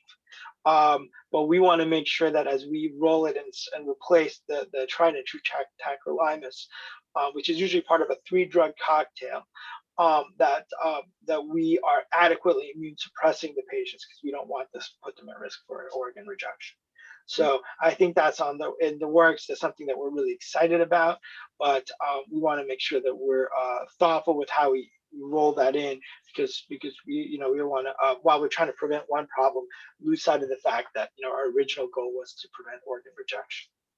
Right. And then are there any other therapeutics that look promising for lung recipients? Yeah, in terms of the long and short of it is on the pharmacological side, at this point, no. There's a lot of and yes, there's a question, CellCept. Yeah, so patients tend to be on three categories of meds: a steroid, some sort of calcineurin inhibitor, which is tacrolimus, or which is the most common one, and then CellCept or MMF. And that cocktail tends to be the first line, and then there are second line agents for each of those drugs. And so some of those for like tacrolimus, sometimes we use sirolimus, which is a little bit different, but we use that maybe once patients are a year out. Bella would kind of fall into that category. On the CellCept side, MMF side, there's Imuran, which is a second line agent. But usually patients are on at least 3 drugs for the rest of their life, and then because of the lung situation, they're on additional drugs that are antifungals, antibacterials, and they need those at varying levels throughout the next, at least the next 6 months, and the next year, and then further out they get from transplant, the lower the levels. The other things that we do are that patients that get transplanted get what's called surveillance bronchoscopies and biopsies. We're always looking for silent rejection, occult rejection, where patients may not clinically manifest signs of rejection, yet their CAT scans may be okay, their oxygen requirements are fine, but we look on the biopsy specimens to make sure that there's no early microscopic signs. And in those situations, patients have to come in for specialized drugs that are either higher dose steroids or specialized and kind of like our big gun anti-rejection meds that are given IV in the hospital, usually for a couple of days. But those tend to be, in select situations where the patient's immune system has kind of got revved up and needs to kind of be recalibrated. Hopefully that answered some of those questions. Was there another question or? There is another question, but so it was about COVID again, and how many Emory recipients have been hospitalized due to COVID? Recipients, I would say the recipients that are in less than 1 year, I think we've had one that caught it. And then we've had several pre-transplant patients that were on the waiting list or about to get listed that caught it, and it kind of delayed their listing a little bit. On the lung side, we've been really careful and meticulous with making sure our patients and their caretakers are very strictly adherent to the policies. For being a lung transplant patient or a lung transplant potential recipient, those patients honestly were doing a lot of the things pre-COVID that everybody's doing now. They're wearing masks, they're washing hands, they're being really careful of avoiding sick contacts. So honestly, a silver lining for some of our patients is that the general population is also doing a lot of that. So now their exposure to other things. Unfortunately, lung transplant patients are exposed to the world. The organ itself is an immune suppressed organ, is exposed to the world because every time we breathe, we're exposed to somebody's viruses. So in the past, patients throughout the country that have had lung transplants could get sick from the flu, the common cold. Those types of things can kill lung transplant patients. So by virtue of the fact that the majority of the population is masking, we've actually seen lower rates of flu admissions, lower rates of cold admissions, and things like this. So that's been good. I know at the Emory Transplant Center as a whole, there have been patients, especially on the abdominal side, that have contracted COVID. The vast majority of them have gone on to recover. I don't know the specific numbers, but I suspect that they've had one or two deaths if just the fact of working through the statistics would guess. But I think we've been pretty fortunate that those situations have been very few and far between. Okay, and then we just have one more question to be all caught up. Any Emory studies ongoing regarding transplant immunosuppression in relation to cytokine? I hope I'm saying that correct. Cytokines, yeah. That causes so much damage. So. Yeah. You're right. Absolutely right. So cytokines are kind of these little things that get sent off that are part of the inflammatory process, inflammatory cascade. And there's lots of ongoing studies, both on the first at the lab level, so kind of like at the pipette level, at the cellular level, where we're always constantly trying to work on different ways of suppressing cytokine release, cytokine storms, and then that happens in specific trials. On the lung side, at this point, I'm not aware of any trials that we're doing, but I believe on the abdominal side, there's a couple of things that folks are doing to try to mitigate against that. Nationally, there's some efforts that are going on out there. A lot of what we focus on this lung surgery side is trying to decrease the inflammation, the cytokines on the donor side that are in the organ. So, and we'll kind of talk a little bit about that a little bit later on, but there's ways of preserving the donor organ in a certain way so that the donor cytokines don't come through and cause cause the recipient's body to be amped up and attack the donor. So that's where most of, at least on the surgery side, where most of our research is going, is to try to minimize things that come through that donor organ that would cause the body, the new recipient's body, to attack the donor. Okay, you're all caught up. All right, perfect. So, and I'll try to touch on that cytokine question a little bit later as we get through a couple of slides. Additional stuff, there's a bunch of lab work that gets done here. We do routine drug and nicotine screening. And then this is important too, making sure that there's enough financial support to deal with the challenges of living in that first couple years after transplant. Sometimes the transplant meds can get expensive. Sometimes patients have to stay, and their families have to stay closer to Atlanta to get specialized care. And so that we understand that that's expensive. And then sometimes the caregivers have to take prolonged periods of time off of work. And it's hard, obviously, for people to be able to take time off of work and have savings to do, to be able to live. And then the big thing is making sure that patients are actively in rehab. This is kind of our theme throughout. So the pre-transplant journey, we have pre-transplant coordinators and a streamlined number and portal system to communicate with us. It's really important to make sure that there's a lot of logistical hurdles that need to get done, and these two young ladies do a great job in working through that process with the patient. It's really important for us to have constant communication with the patients and the referring doctors, just to make sure that when things are ready, we can kind of get on that pathway. This is what is involved in getting listed. This is the national third-party organization that kind of is the arbiter of the transplant organs. They help me do that whole process between getting patients on the list and then allocating the organs and then making sure that whole process continues. So for lung patients to get on the list and to get listed and stratified on the list, they developed this thing called the lung allocation score. It's logarithmic, so the majority of patients have scores that are in the 30s and 40s. There's a couple of high-end outstanding scores, but the vast majority of patients fall in that category. And that score is generated by taking a bunch of different data points, putting it into a computer, and then churning stuff out. But some of the things that go into that factor are your diagnosis, your age, some of the pulmonary function test results, 6-minute walks, and oxygen requirements. And so this was designed about 15, 20 years ago to try to get the sicker patients, patients that need it more, an organ first. And previously, this was just based on wait list times, but now it's an actual score that correlates to where you are on that list. While patients are on the list, we make sure that things get updated.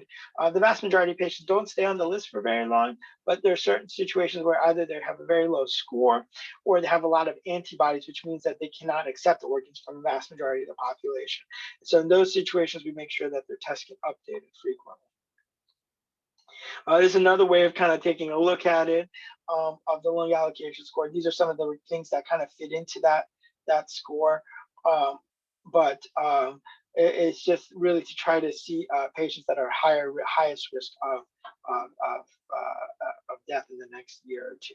So that's sort of how it's weighted. Unfortunately, we don't really have any ability to change what goes into it, but we just have to kind of work within the rules of this system. So how are lungs allocated? Lungs, as we talked about, everybody gets a score, but there's not one dominant wait list. And that's because people are sorted by their blood type and their antibodies. And so they're stratified by that. And then in lungs, they're also sorted by their chest size. Again, a 6'2" donor's lungs won't be able to fit into a 5'0" woman's chest. So there's multiple little lists that patients are actually on, and then we compete in a geographical distance of about 250 miles. So for that purpose, we're usually not limited by donor numbers, and so patients can get lungs fairly quickly as long as we're able to match it for their chest size. Wait times can vary on the list, and so and so we've had patients that wait as little as 8 hours, and we've had patients that wait much longer than that. Again, it's mostly due to if they had some sort of extreme in size with the combination of antibodies, that makes it a little bit challenging. And then the question is, when will I receive 1 lung or 2? Usually our goal is to try to offer patients 2 lungs. The difference in survival is not that much different between a single lung and a double lung, but there's certain situations where patients have to have a double lung. And those are usually in the infectious disease situations, like cystic fibrosis, bronchiectasis, because if we leave one of the bad lungs in, has a lot of pus and infection in it, can make the new lung infected. And then in situations of pulmonary hypertension, if we only remove 1 lung, the heart is still going to get injured, and the new lung will get injured because some of the old lung is going to cause some problems. In other situations, we can do a single lung, and some patients elect to do that or are better suited for that. But that usually gets decided on a case-by-case basis. It's limited to certain diagnoses. On the list, patients are usually either if they're active or they're inactive. And what are some things that can make somebody inactive? For example, they can get sick. In years past, we've had patients hospitalized with the flu. Well, they can't get a lung transplant while they're sick with the flu. Sometimes patients will want to travel and they'll tell us, well, I'm going to be out of state. So we'll temporarily make them inactive because they're not going to be able to get back in time. And so sometimes other sicknesses might come up where something will happen to that sort. But the big thing is, if you're on the list and you're active, you should be ready at all times to get the transplant. And so the thing that we follow the most on is making sure patients don't lose ground on conditioning, because that's really important to help them be successful with the transplant. One other thing that's sometimes challenging, in all aspects of being a transplant patient, is if you have a recent history of cancer.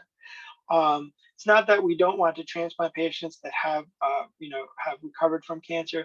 It's just the risk is that we know that the immune system plays a big role in fighting cancer. And so there could be latent cancer cells in the body that the immune system is keeping at bay. And then all of a sudden, if we totally tamp down the immune system, it can cause cancer to flourish. And I've seen that, either in my training and in years past where, with other organs, where patients have been transplanted and there was an undiagnosed cancer accident and people didn't know it. It was in a different part of the body, it was latent. And then all of a sudden, after being on transplant meds, it kind of bloomed. And so it makes it very challenging for the patient afterwards to fight the 2 different things, because again, they require 2 opposing types of medications. So we work really hard to try to make sure that they've been clear of cancer for at least 5 years. We kind of talked a little bit about the fundraising and the financial aspects of it. Post-transplant care can be involved. There's medications, there's travel to and from Emory, living nearby, and then the caregivers also have to potentially have to take prolonged periods of time off of work. So it can be a challenging thing. We have resources to help patients with this, but this is a real life problems that folks have, and we want to make sure. Things to tell us, while patients are listed, again, if there are changes in their addresses, their insurance policies, if they travel out of town, if their primary care doctors change, we don't want to send in your information to one doctor and your correct doctor not get it. That would be important. Real quick, Doctor, yes. Real quick? Absolutely. I, of course, have to mention that Georgia Transplant Foundation does offer fundraising, housing support, and pretty much all of the things that you've mentioned so far, we have programs for. So be sure to look at our website and go through your social worker that way. But I definitely wanted to make sure. Yes, I didn't want to overpromise, but yes, the GTF has been amazing, has been really phenomenal. And so if there are needs that arise, there's an infrastructure here, and we're very lucky to have it to be able to help patients through that journey. It is hard for everybody and all families to go through it, and so we're very fortunate that we have folks that have that capacity to help.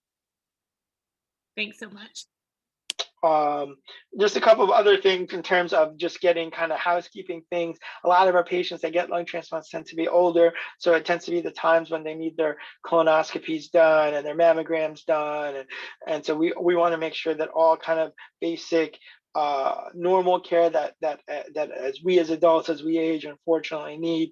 These are things that get done in a timely manner before the transplant. Let's see, and then we talked about pulmonary rehab and checking in. Patients do get checked periodically and at random for nicotine use while they're on the list. And unfortunately, if that pops up positive, then we have a discussion. We have to kind of inactivate them for that period of time. Other substances, similarly, narcotics and benzos get tested for, and these also. And again, it's not that we're trying to be mean or something. It's just we know that these things have a deleterious effect on the immediate post-transplant phase, and we want to make sure that we work with the patients to help resolve these issues ahead of time, so that when they're dealing with being a fresh transplant patient, they don't also have this additional thing. Simple things such as benzos and diazepines and alcohol can lead to withdrawal, and pretty honestly pretty dangerous levels of withdrawal that have their own challenges, and we wouldn't want to compound recovery from a fresh transplant with potentially life-threatening withdrawal from alcohol. It's surprising, but alcohol and benzodiazepine withdrawal can honestly kill a patient if it's missed and it's not treated correctly. So this is an interesting thing, and patients that are always worried about, getting the call, getting in time. We usually tend to know about 12 hours ahead of time. So, and we have people coming in, like I said, from out of state, from Savannah, from long distances. So we want you to get in an expeditious manner, but not an unsafe manner. So no need to speed down the road. Just getting at an okay time. And then obviously if you have children or other things that need to be sorted out, those things kind of have plans ahead of time potentially for those things.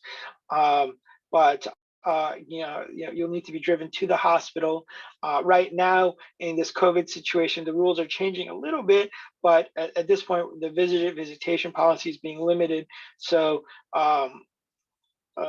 we're not able to have a lot of visitors in the hospital waiting. In years past, whole families would come in, but now that policy is being kind of limited. But there's pluses and minuses to both, but that's just something to think about. We'll keep trying. It's very rare. I think I've only, in the 10, 15 years it's been going on, only have had problems getting one or two patients on the phone. But it's just something to think about, just making sure that your phone doesn't die and that we have a backup number for somebody. And then I know we can get to a couple of these questions, but there's this concept of dry runs, which means that a patient comes in, we send a team out to go take a look at the organ to make sure that the organ is as advertised. Sometimes it's on paper, it's different what it's like in real life. And if it's not, we don't think it'd be good for the patient, then we won't use a good quality, or we won't use a low quality organ. So sometimes patients will come in, we'll go look at the organ, we'll say that this is not going to be good for this patient, and then we won't do the surgery. In those situations, the patient would be discharged and go back home. It's obviously very disappointing, but again, we wouldn't want to put them through a huge surgery for something that's just not as high quality. Okay, I think there's been a bunch of questions, so do you want to go through some of those, try to catch up on them? How long is the average hospital stay after the transplant? Yeah, so it depends on the conditions about the condition that the patient has, that leads to that patient being transplanted. For example, sometimes our younger cystic fibrosis patients who are otherwise 20, 30 years old, are in pretty good shape, are able to get in and out of the hospital fairly quickly. Some patients that are very deconditioned, that are on 25, 30 liters of oxygen, that have a lot of trouble walking, those patients stay in the hospital much longer. And so at our hospital and at some of the other places I've worked at, we have a rule that patients can get discharged from the hospital when they're able to walk 1 mile in a day off of oxygen. So for some patients, that's very easily accomplishable. And so for some patients, that's a very ambitious goal. And so we won't send patients home before they're ready. And in those patients, we offer them a lot of intensive in-hospital physical therapy and conditioning. And so lengths of stays directly really depends on the conditioning that patients are able to do prior to the hospital, obviously with the caveat that it's limited by age and the underlying condition and their oxygen requirements. So hopefully that answered it, but it can again be on the order of a couple of weeks to a couple of months, depending on how deconditioned the patient is. There was an additional question from the same person about bringing their own comfort items like cell phones and. Yeah, that's a great idea. I think, cell phones and those things are good. They're helpful in two respects. One is that while in the immediate pre-transplant phase, you come in, there's a lot of hurry up and wait. We draw blood work, we wait for the transplant. And so sometimes there's, 10, 12 hours of waiting in the hospital while the logistics on the other end get going. And obviously, in this age, having a phone, having those things is important. Immediately after the transplant, patients are going to be in the ICU, they're going to be intubated, they're going to be sedated. So those items aren't going to be needed. But then once they get extubated, they get back to the thing, in the ICU, then they can use their phones, or they'll be able to, they'll be awake and be able to use their phones and things like this. In terms of blankets or pillows or things like that, I would say that it's probably best to limit bringing those things in until patients are back on the floor. And then I think that would, in those situations, I think that would help. But yeah, some sort of electronics to allow you to communicate with friends and family are important. Okay, we have a few more questions. Sure. And just a quick time check. We have about 15 more minutes. I'm not sure how many. Okay, perfect. Yeah. We have, what are Emory stats for 1, 5, and 10 years post-transplant? Yeah. So, I think that's a great question. Our 1 year survival is right around the national average right now, which is around, I think, 88 to 90%. Survival depends mostly on the disease process. So again, a young cystic fibrosis patient who's 20 years old, who's 30 years old, their expected survival after lung transplant is going to be 20, 30 years. And so they can skew the curve one way. Patients who have primary pulmonary hypertension, who are so sick that they need to be transplanted off of ECMO, or are on 50 liters of oxygen and their hearts are injured, their survival is going to be a lot less. And when we look at the national data, that factors into it. Fortunately, when they do the 1, 5, and 10 year survivals nationally, all those patients get lumped in. So it's important when looking at survival to make sure that we're looking at survival for your specific disease, because although lung transplant is the common surgical treatment, as we saw earlier, there's a lot of very different diseases that need that treatment, and they all have kind of different things and different comorbidities coming into it. So patients with pulmonary fibrosis tend to be a little bit older. If they have pulmonary hypertension on top of that, their risks it can be a little bit more challenging. Other things that impact survival are this concept of rejection, organ rejection. And organ rejection in the lung world is related to kind of how revved up your immune system is pre-transplant, and how great of a job we can do to kind of down tamp it afterwards. So the average life expectancy of double lung transplant in this country is about 6 to 8 years, which isn't great when you compare that to kidneys or even hearts. And the big reasons we kind of talked about in the past is that the lungs have a lot of lymphatics. And so some of the big challenges we have is on the back end is being able to adequately immune suppress patients so that over time, the body doesn't attack the organ. And so our big enemy in terms of longevity of lung transplant survival, both at the 5 year and 10 year mark, is tamping down the immune system and fighting against chronic rejection. We've had patients with single lungs live for over 10 years, over 15 years sometimes with double lungs. And then we've had people with a double lung, that lung lasts for 3 years because their body attacks it so much, and then we have to retransplant them.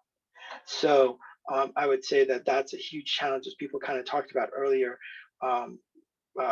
What are the latest in lung transplant, immune suppression, and things like this? This is why we fight for that. Is because we really have to try to minimize some of that long-term rejection to try to get as much out of the organs as possible.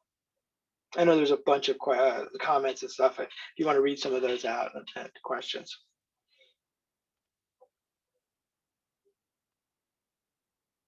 Sorry about that. We have one about what are the limitations of COVID for visiting in the hospital post-transplant, or family support for any hospitalizations due to COVID? Yeah, that's a great question. So I would say that the limitations are variable right now, and it reflects what the COVID in the community is. So right now, while patients are in the ICU, we do not really allow visitors.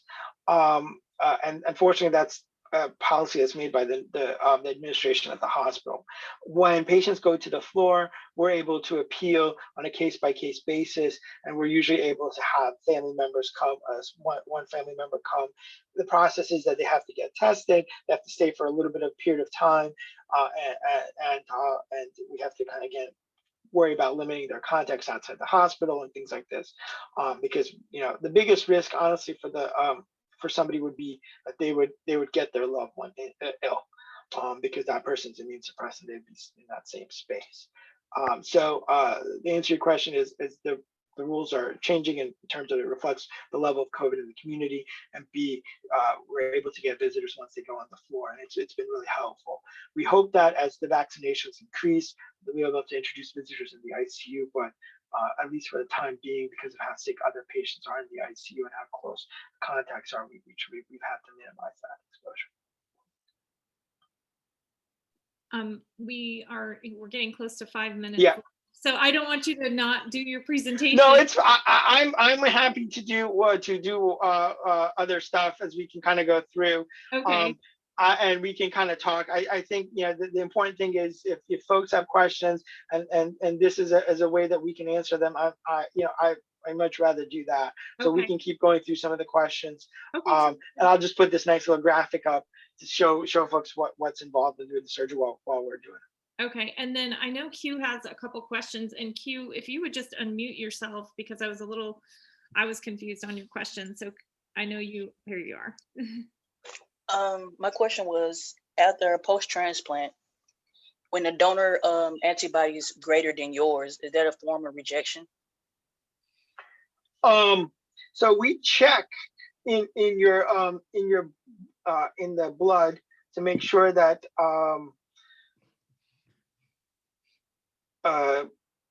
your specific antibodies or any sort of recipient specific antibodies are not sensitized to the donors. And so how this works is ahead of time, we check to make sure that at the HLA level, which is kind of like the secondary level beyond blood group, that there's not going to be any predicted issues. So that's the first time. Then the second is that the best way that we can check for rejection is not necessarily just looking at the levels of, because there's not oftentimes donor antibodies circulating in the blood that much. But sometimes what will happen is they'll make it into the cells. So we check and we actually biopsy pieces of the lung to see signs of scarring or certain types of cells that are consistent with rejection. And there's this thing called antibody-mediated rejection and cellular rejection. And we check for both of those things. And based on the scoring and what the pathologist sees under the microscope, then that decides what types of medications we give to the patients. And oftentimes patients sometimes will have to get readmitted for a couple of days for high-dose steroids or high-dose immunoanti-therapies that are directed specifically to that type of antibody. Does that answer the question a little bit? Kind of. So what does the IVIG do for? Okay, yeah, so that's really great. So sometimes people need a little boost in their ability to fight a specific type of rejection. And so we'll go and check to see if they have some sort of acellular rejection. And then and if they do, then the patients have to sometimes either come in to the hospital to get it, or oftentimes for IVIG, we can give it in the clinic where they come in like once a week, once every other week for a couple of hours and get some infusion. But IVIG is just kind of like extra antibodies to fight a specific either virus or a specific type of rejection. Okay, we have one more question. What is your recommendation to patients for pulmonary rehab post-transplant?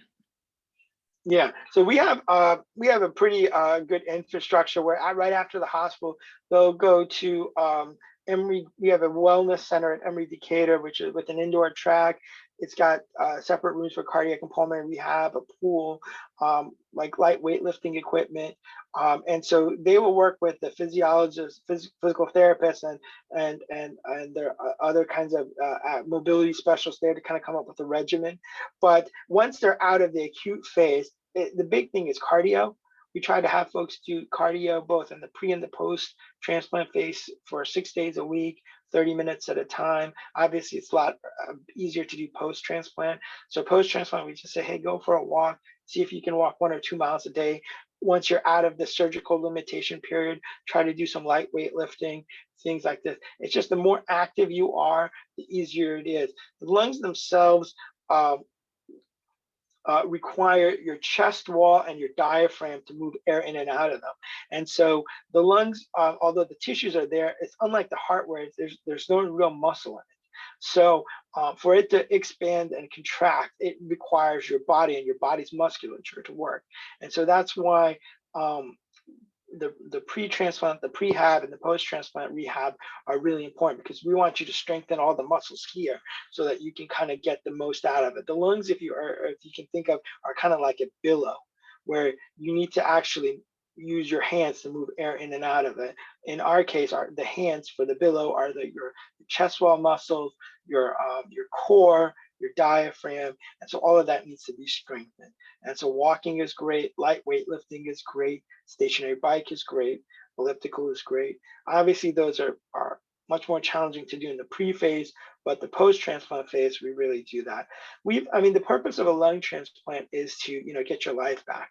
So we've had people after lung transplant go run marathons.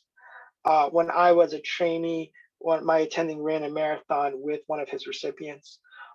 Unfortunately, like Dr. Newart does long run races. I'm not a long distance runner, so I wouldn't be able to do well in that area. But we've had current trainees, current patients that I've transplanted go and run marathons. We've had people become police officers. People do active types of work. And so the purpose of transplant and the take-home message is that this is a challenging disease that patients have. We want them to get their life back, to get off the oxygen, to spend time with their friends, family, and loved ones. And so those are the goals that we have for our patients. And so we try to get them there, but that's this is a huge undertaking, and it's not going to be worth it for the patients if they can't get something tangible out of it. And that thing tangible is getting their life back, getting off the oxygen, getting disconnected from the wall or the canister, and going and doing the things that they love and being with the people that they love. I think we have one more question, and that is, why does Prograft damage the kidneys? Yeah, that's a great question. One of the side effects is the way it works is that over time it's a nephrotoxic drug, and so it gets metabolized by the kidneys, and it puts a lot of strain on the kidneys. Unfortunately, in the lung transplant world, a lot of the antibiotics we use are also nephrotoxic, or they damage the kidneys. And so over time, the combination of the antibiotics and the Prograft or tacrolimus is a lot of stress on the kidneys. And so we're very careful of how we dose it and how we watch it. But this is honestly the big push for Bella, is because if we can take one of these avenues of hurting the kidneys off the table, it'll help the patients with their quality of life a lot more. So unfortunately it's in the immune transplant world. These drugs have been around for a long time. The Prograft, the Emory, these types of things, they all have MMF. They all have different side effects. They're not perfect drugs. We're working on trying to develop new ones. Bella is a potential game changer in that view. And so that's why we're optimistic that if it works in the heart population, we can start rolling it out in the lung population.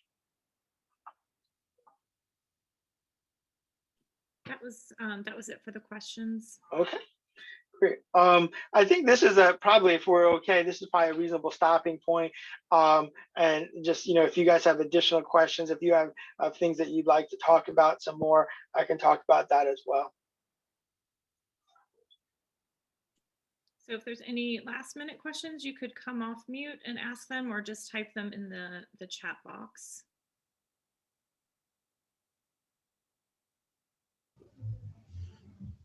Hi, this is Angie. I have a question. Okay. Hi. Have you ever had a patient with TAC that has required a lung transplant? What is TAC? I guess Takahashi arteritis. No, I've never had that. Have they? Yeah, that's certainly not something that I've seen. Thank you for answering that. Sure. I have a question. Why are we required to get the HLA test before we get the new vaccine? The new what kind of vaccine? COVID vaccine. Oh, okay. Yeah, they just want to. That's a good question. We're trying to check to see what the levels of antibodies are, and we want to make sure that the vaccine doesn't sensitize patients. We don't think that that's going to happen, but it's kind of like a double check to make sure. This way, we have a baseline, and then seeing if this is something that has, these vaccines haven't been around long enough to be really durably studied. We don't expect that there is anything, but it's good to have that baseline in case that there's some sort of we start noticing a trend, then we can adjust it and offer patients a different vaccine. Medically, it's not something that we would expect because the vaccines are not activated vaccines or things like that. They're just specifically targeting a type of protein, so it shouldn't lead to any sort of immune response from that's directed at the organ, the transplant organ. Thank you. I had a question come in via chat. Is the Johnson & Johnson COVID vaccine safe for transplant recipients? That's a good question. I would believe it's yes, but I'm not the person to be able to give that answer. We have specialized transplant ID docs, and I know that both the Moderna and the Pfizer, they reviewed that data and have decided that it's safe for those. The Johnson & Johnson works a little bit of a different pathway. So I haven't had that specific conversation with our transplant ID folks, but that's something that we can certainly get that data. And I would encourage you to ask your doctor about, so that we'd be able to have that. I suspect that we'll be able to, since it's about to get approved soon, we'll be able to have that answer, but we don't have any of that yet at Emory. So I think that they're in the process of making that official policy statement. I don't want to speak for them yet. Okay, and this is going to be our last question for today. Any news when organ recipients under 65 will be on the list to get vaccines? Yeah, I've been fighting for that. I think that it should happen soon.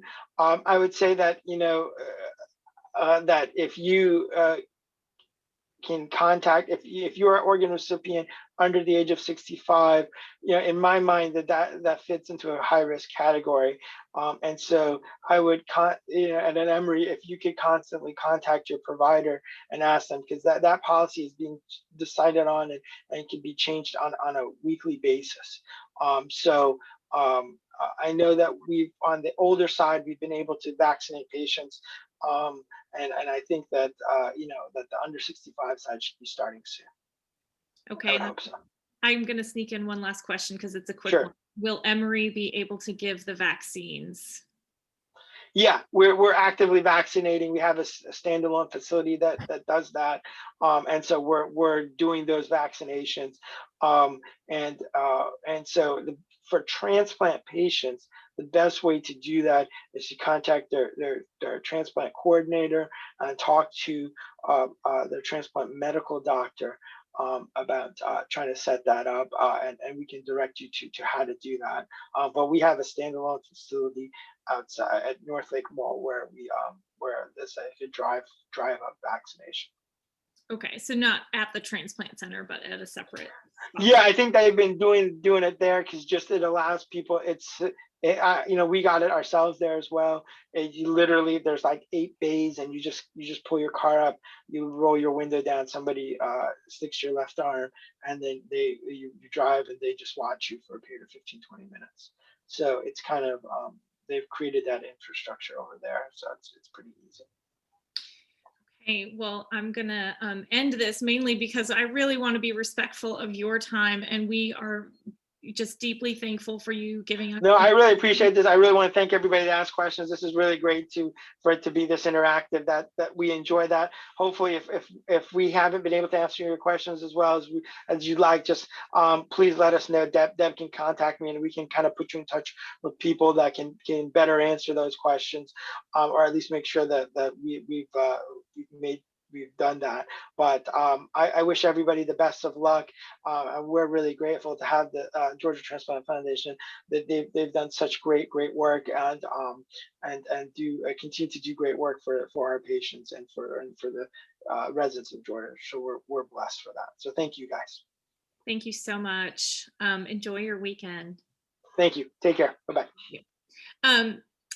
So we are going to move right on to our next speaker. We do have another poll question though first. So this is kind of a fun one. And if you could pick, there it is, where would you prefer to be if you could pick? The beach, the mountains, a heated pool, relaxing at home, in a city, or at a park?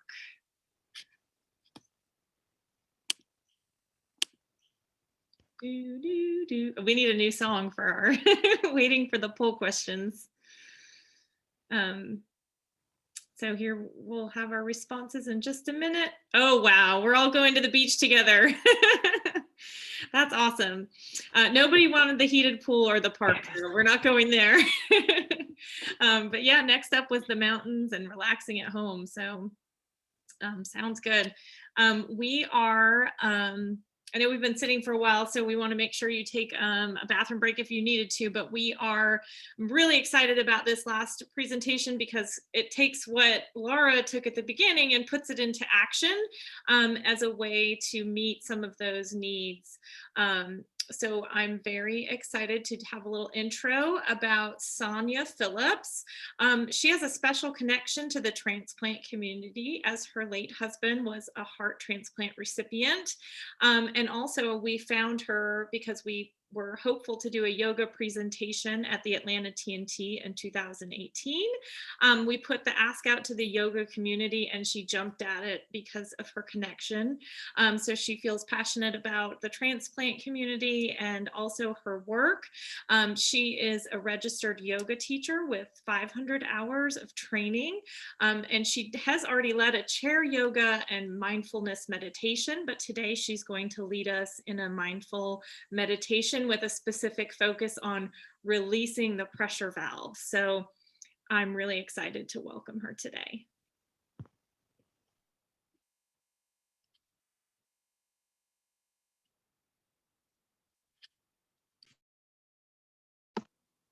Hi, everybody.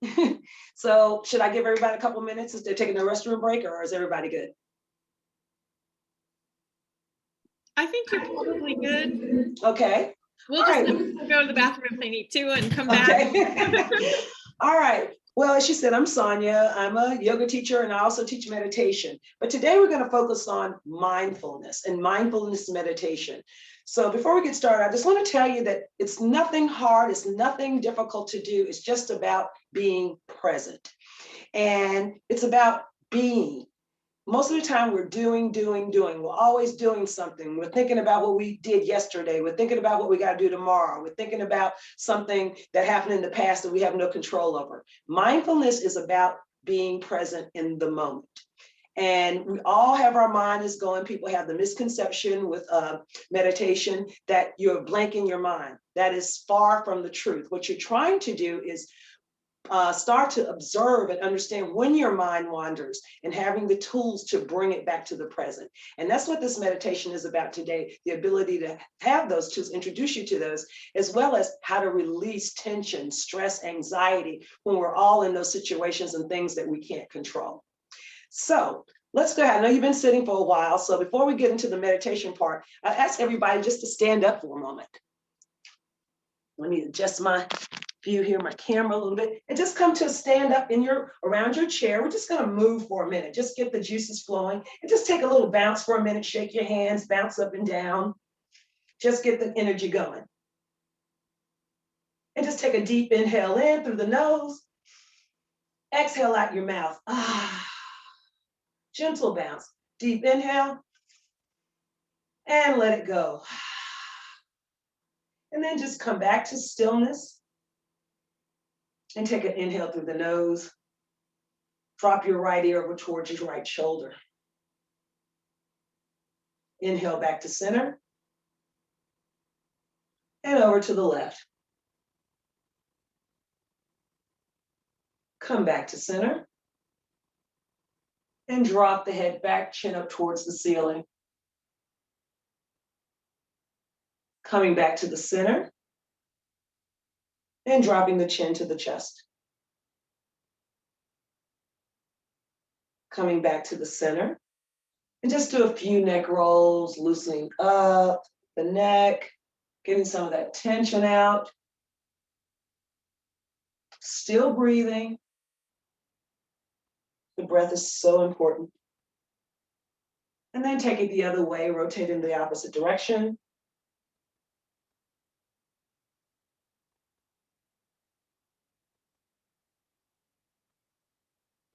And then come back to center and stillness. Let's move down to the shoulders. Just do a few shoulder rolls. Bring the shoulders up towards the ears. Roll them back and around. Breathing as you go. Letting go of some of that tension. As we drive, we sit in cars. We hunch over computers. We're always bending forward and reaching forward. So every so often, just roll those shoulders back and away in that opposite direction. Little counter pose for all the forward leaning. And then let's take them forward, bring them in the opposite direction.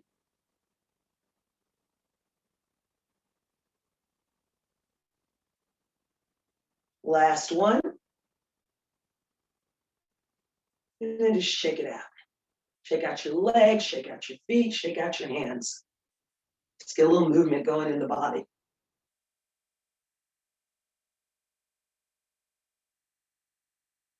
Let's come back to stillness. Take one more deep cleansing breath. Inhale in. Open your mouth, sigh it out.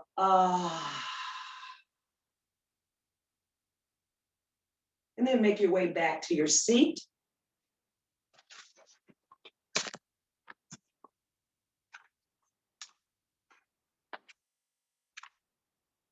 And get comfortable in your seat. Because if you're not comfortable, you can't meditate. Because you're going to fidget and you're going to move. And this is a guided practice. So portions of this practice, I'm going to be guiding you, walking you through certain things. And then we're going to have portions of silence where you can reflect on the instructions, where you can notice, where you're turning inward and noticing, how are you? So it's both of those types of things. And then at the end, we'll have a silent portion where I play some very relaxing music where you'll stay present and just be present with yourself and notice how the meditation has affected your body. So let's make sure we're sitting up tall and straight. Our head is stacked over the shoulders. The shoulders are stacked over the hips. And if you're in a chair, the soles of your feet are on the floor, totally grounded. So don't cross your legs. Make sure they're uncrossed and the soles of your feet are both planted gently on the mat, on the floor. And then gently close your eyes. And just take a moment with the eyes closed to just allow yourself to begin to settle. Know where to go. Know where to be. Just be here now.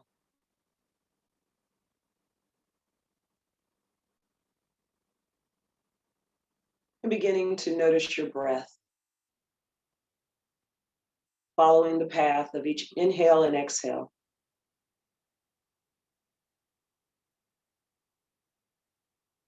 Noticing the breath as it comes in the nose.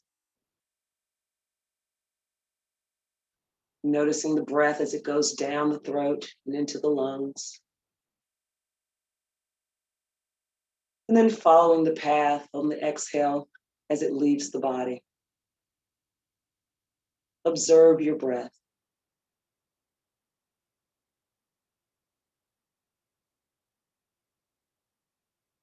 Not changing the cadence. Just breathing normally.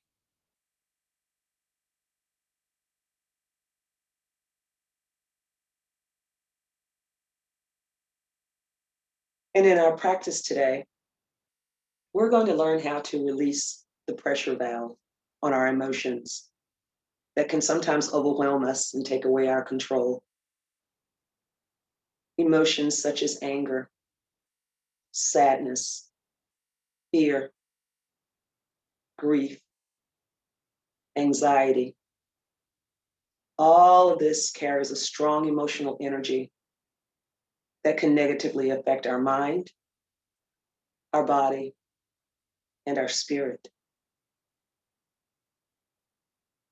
As we go through this meditation, we're going to learn how to identify that emotion, observe how it affects us, and notice where we feel it in our body. And then learn how to bring softness and release to that experience. And at any time your mind begins to wander, just come back to your breath and say silently to yourself, here, now. Here, now.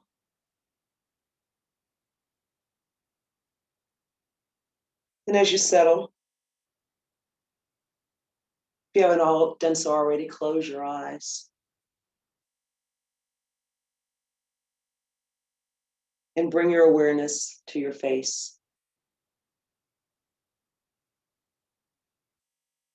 Relaxing the forehead. Relaxing the eyes.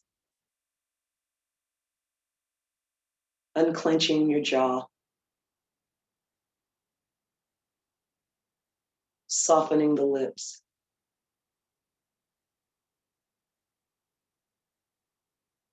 Relaxing the neck.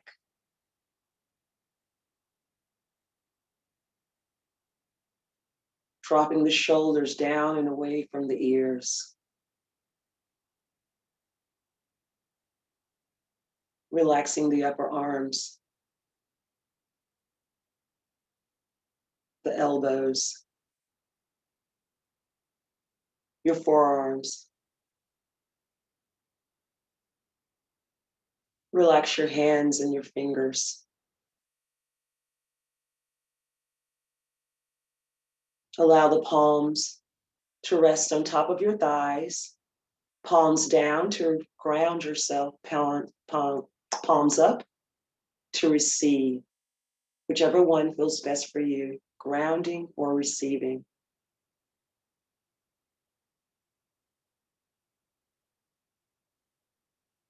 Bringing your awareness to heart center. Relaxing the chest, the belly, the glutes, your thighs, your knees, your shins, calf muscles, ankles,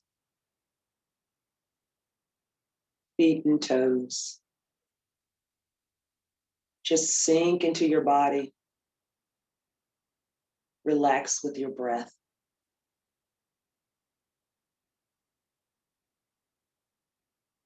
You are grounded. You are stable. You are present. You are grounded. You are stable. You are present.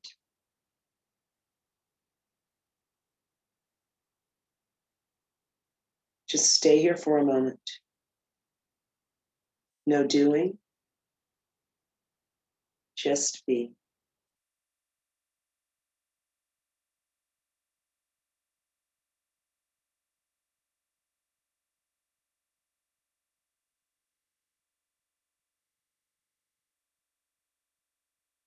And with each breath,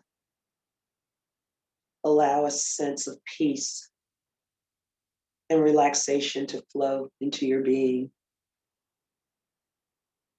A settling, a peace. You are grounded. You are safe.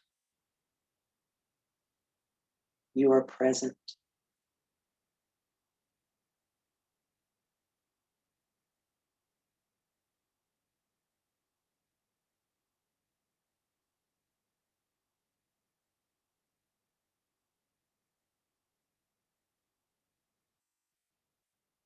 And as we come into this place of peaceful reflection, a place of safety, a place of softness, a place of observation without judgment. Staying centered and grounded in this place. As you observe your breath, bring to mind a situation or occurrence that has upset you, caused you problems. It could be job related. It can be a personal situation. It could be a family issue. It could be a myriad of multiple things. But just let the first thing that comes to your mind come into your being. Don't analyze it. Relive it or try to solve it. You are an observer. Just let the associated feeling and emotion come into your being. And just take a moment to observe the emotion and the situation without judgment. Just let it come into your being.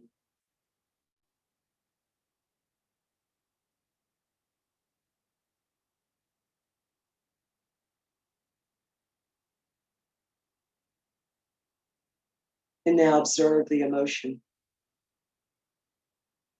It could be anger, fear, disappointment, sadness, or any other emotion. Just identify the emotion.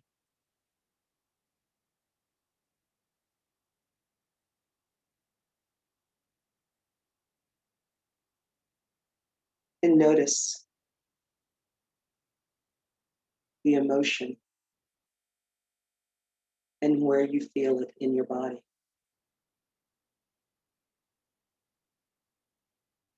It could be in your head, your shoulders. It could be in your chest or your belly or someplace else in your body. We hold emotions in the physical body. Locate that place where you feel that emotion most.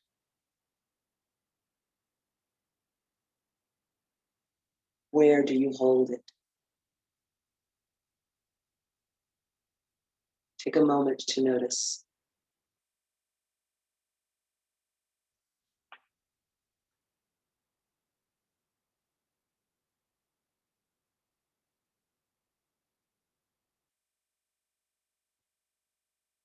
And once you settle on that location, let's focus the breath into that area. With each gentle inhale through your nose, allow the healing energy to fill that location. With each peaceful exhale, feel the emotion and physical sensation soften. Inhaling peaceful energy. Exhaling that which no longer serves you. With each breath, feel it lighten. Feel its control over you lessen. As if you're slowly releasing the emotional pressure valve of a pressure cooker. Inhaling peaceful energy.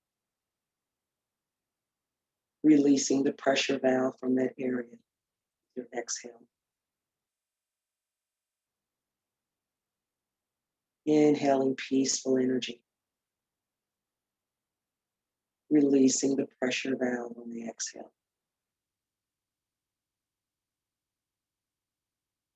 No longer allowing the emotions or situation to control you.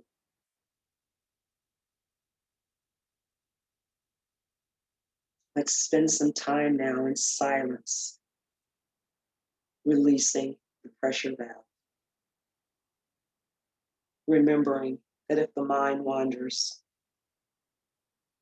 you can always come back to the breath until you return to the place of softness and peaceful release. Inhaling peace, exhaling to release the pressure valve. Just be.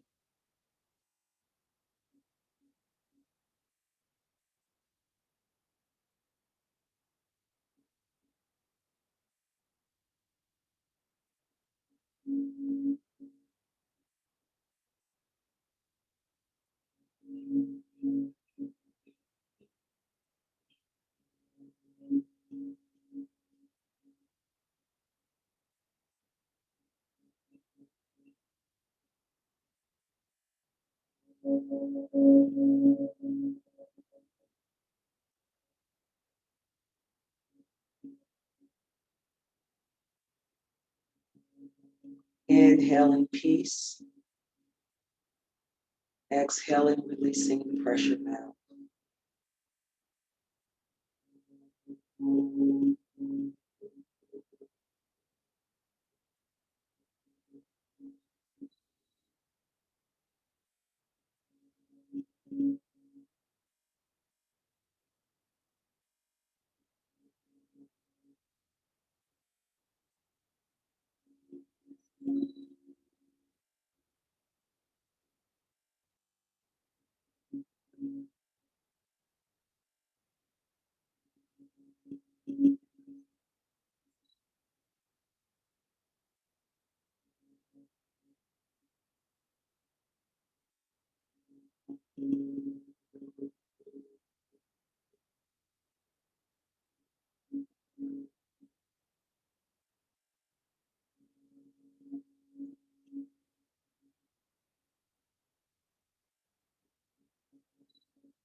Be here now.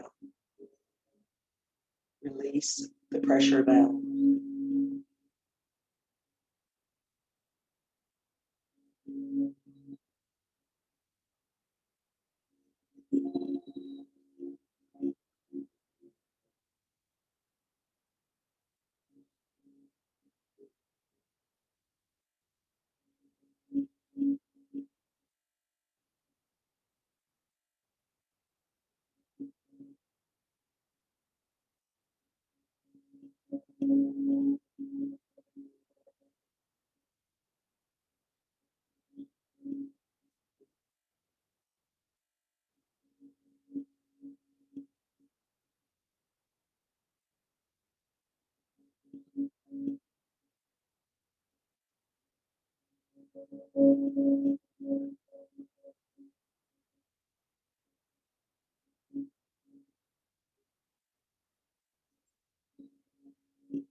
Still keeping the eyes closed.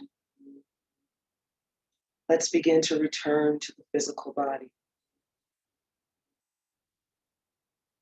Beginning to deepen the breath.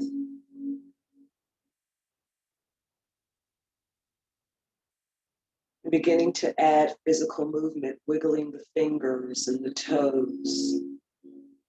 And gently rocking the head from side to side.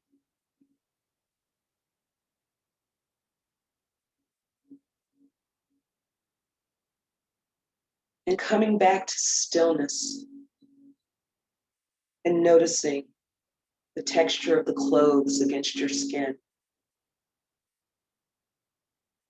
Noticing the sounds around you. You now know how to release the pressure valve when you come into those situations that you have no control over. But there's one thing you can't control, and that's your reaction. Knowing now you can come back here anytime when you need. With the breath as your anchor, you can find your peace. And let's end our meditation today by taking a deep inhale together. Exhale out your mouth with a sigh. Ah. One more deep inhale, deep cleansing breath. Inhale in, pause at the top, hold your breath. And then stick your tongue out, sigh it out. Ah.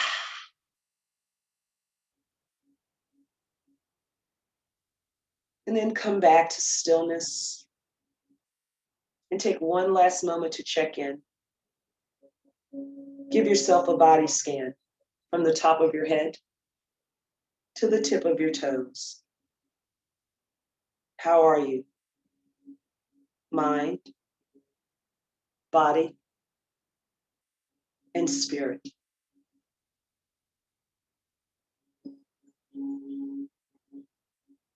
And when you're ready, gently open your eyes and return to your physical surroundings. Breathing in, taking in all the stimulation around you, and just be. I'd like to thank you all for sharing the practice with me today. It's been an honor to guide you. Loka samasta sukhino bhavantu. May the entire universe be filled with peace and joy, love and light. The divine light in me honors the divine light in each of you. Namaste. Thank you so much, Sonia. Stop the music here. That was so great. So, Sonia, do you have a way or a way we can share with everybody how to connect with you? Or if you're doing, I know you're doing some virtual stuff.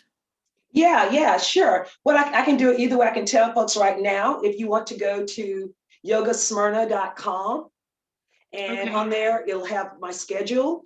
And I do meditations on Sunday at 5 o'clock. So you're more than welcome to come join us. It's a group meditation. We practice social distancing there. We do stuff outside, inside the studio. The windows are open, all types of things. We also do virtual classes on Monday and Wednesdays at 5:30. Well, thank you so much. And Sonia, if you type all that to me as well, I can send it in the email tomorrow. Sure. So then people will know. I'm sure I might get some emails for that too. Okay, great. Love to have you. All right. We usually there's not a lot of questions about meditation, but just in case, if anyone has any questions, we can ask Sonia.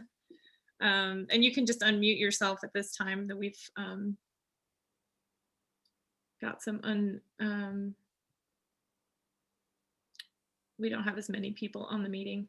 Well, I'm going to take this moment then while we're waiting to see if there's any questions to just thank again CareDx for being our presenting sponsor. And Rusty, thanks for attending all day today as well. And also thank you to Community, a Walgreens pharmacy, and Synergen RX for being our virtual sponsors. Quick reminder, we have an email coming with that survey. Please complete it.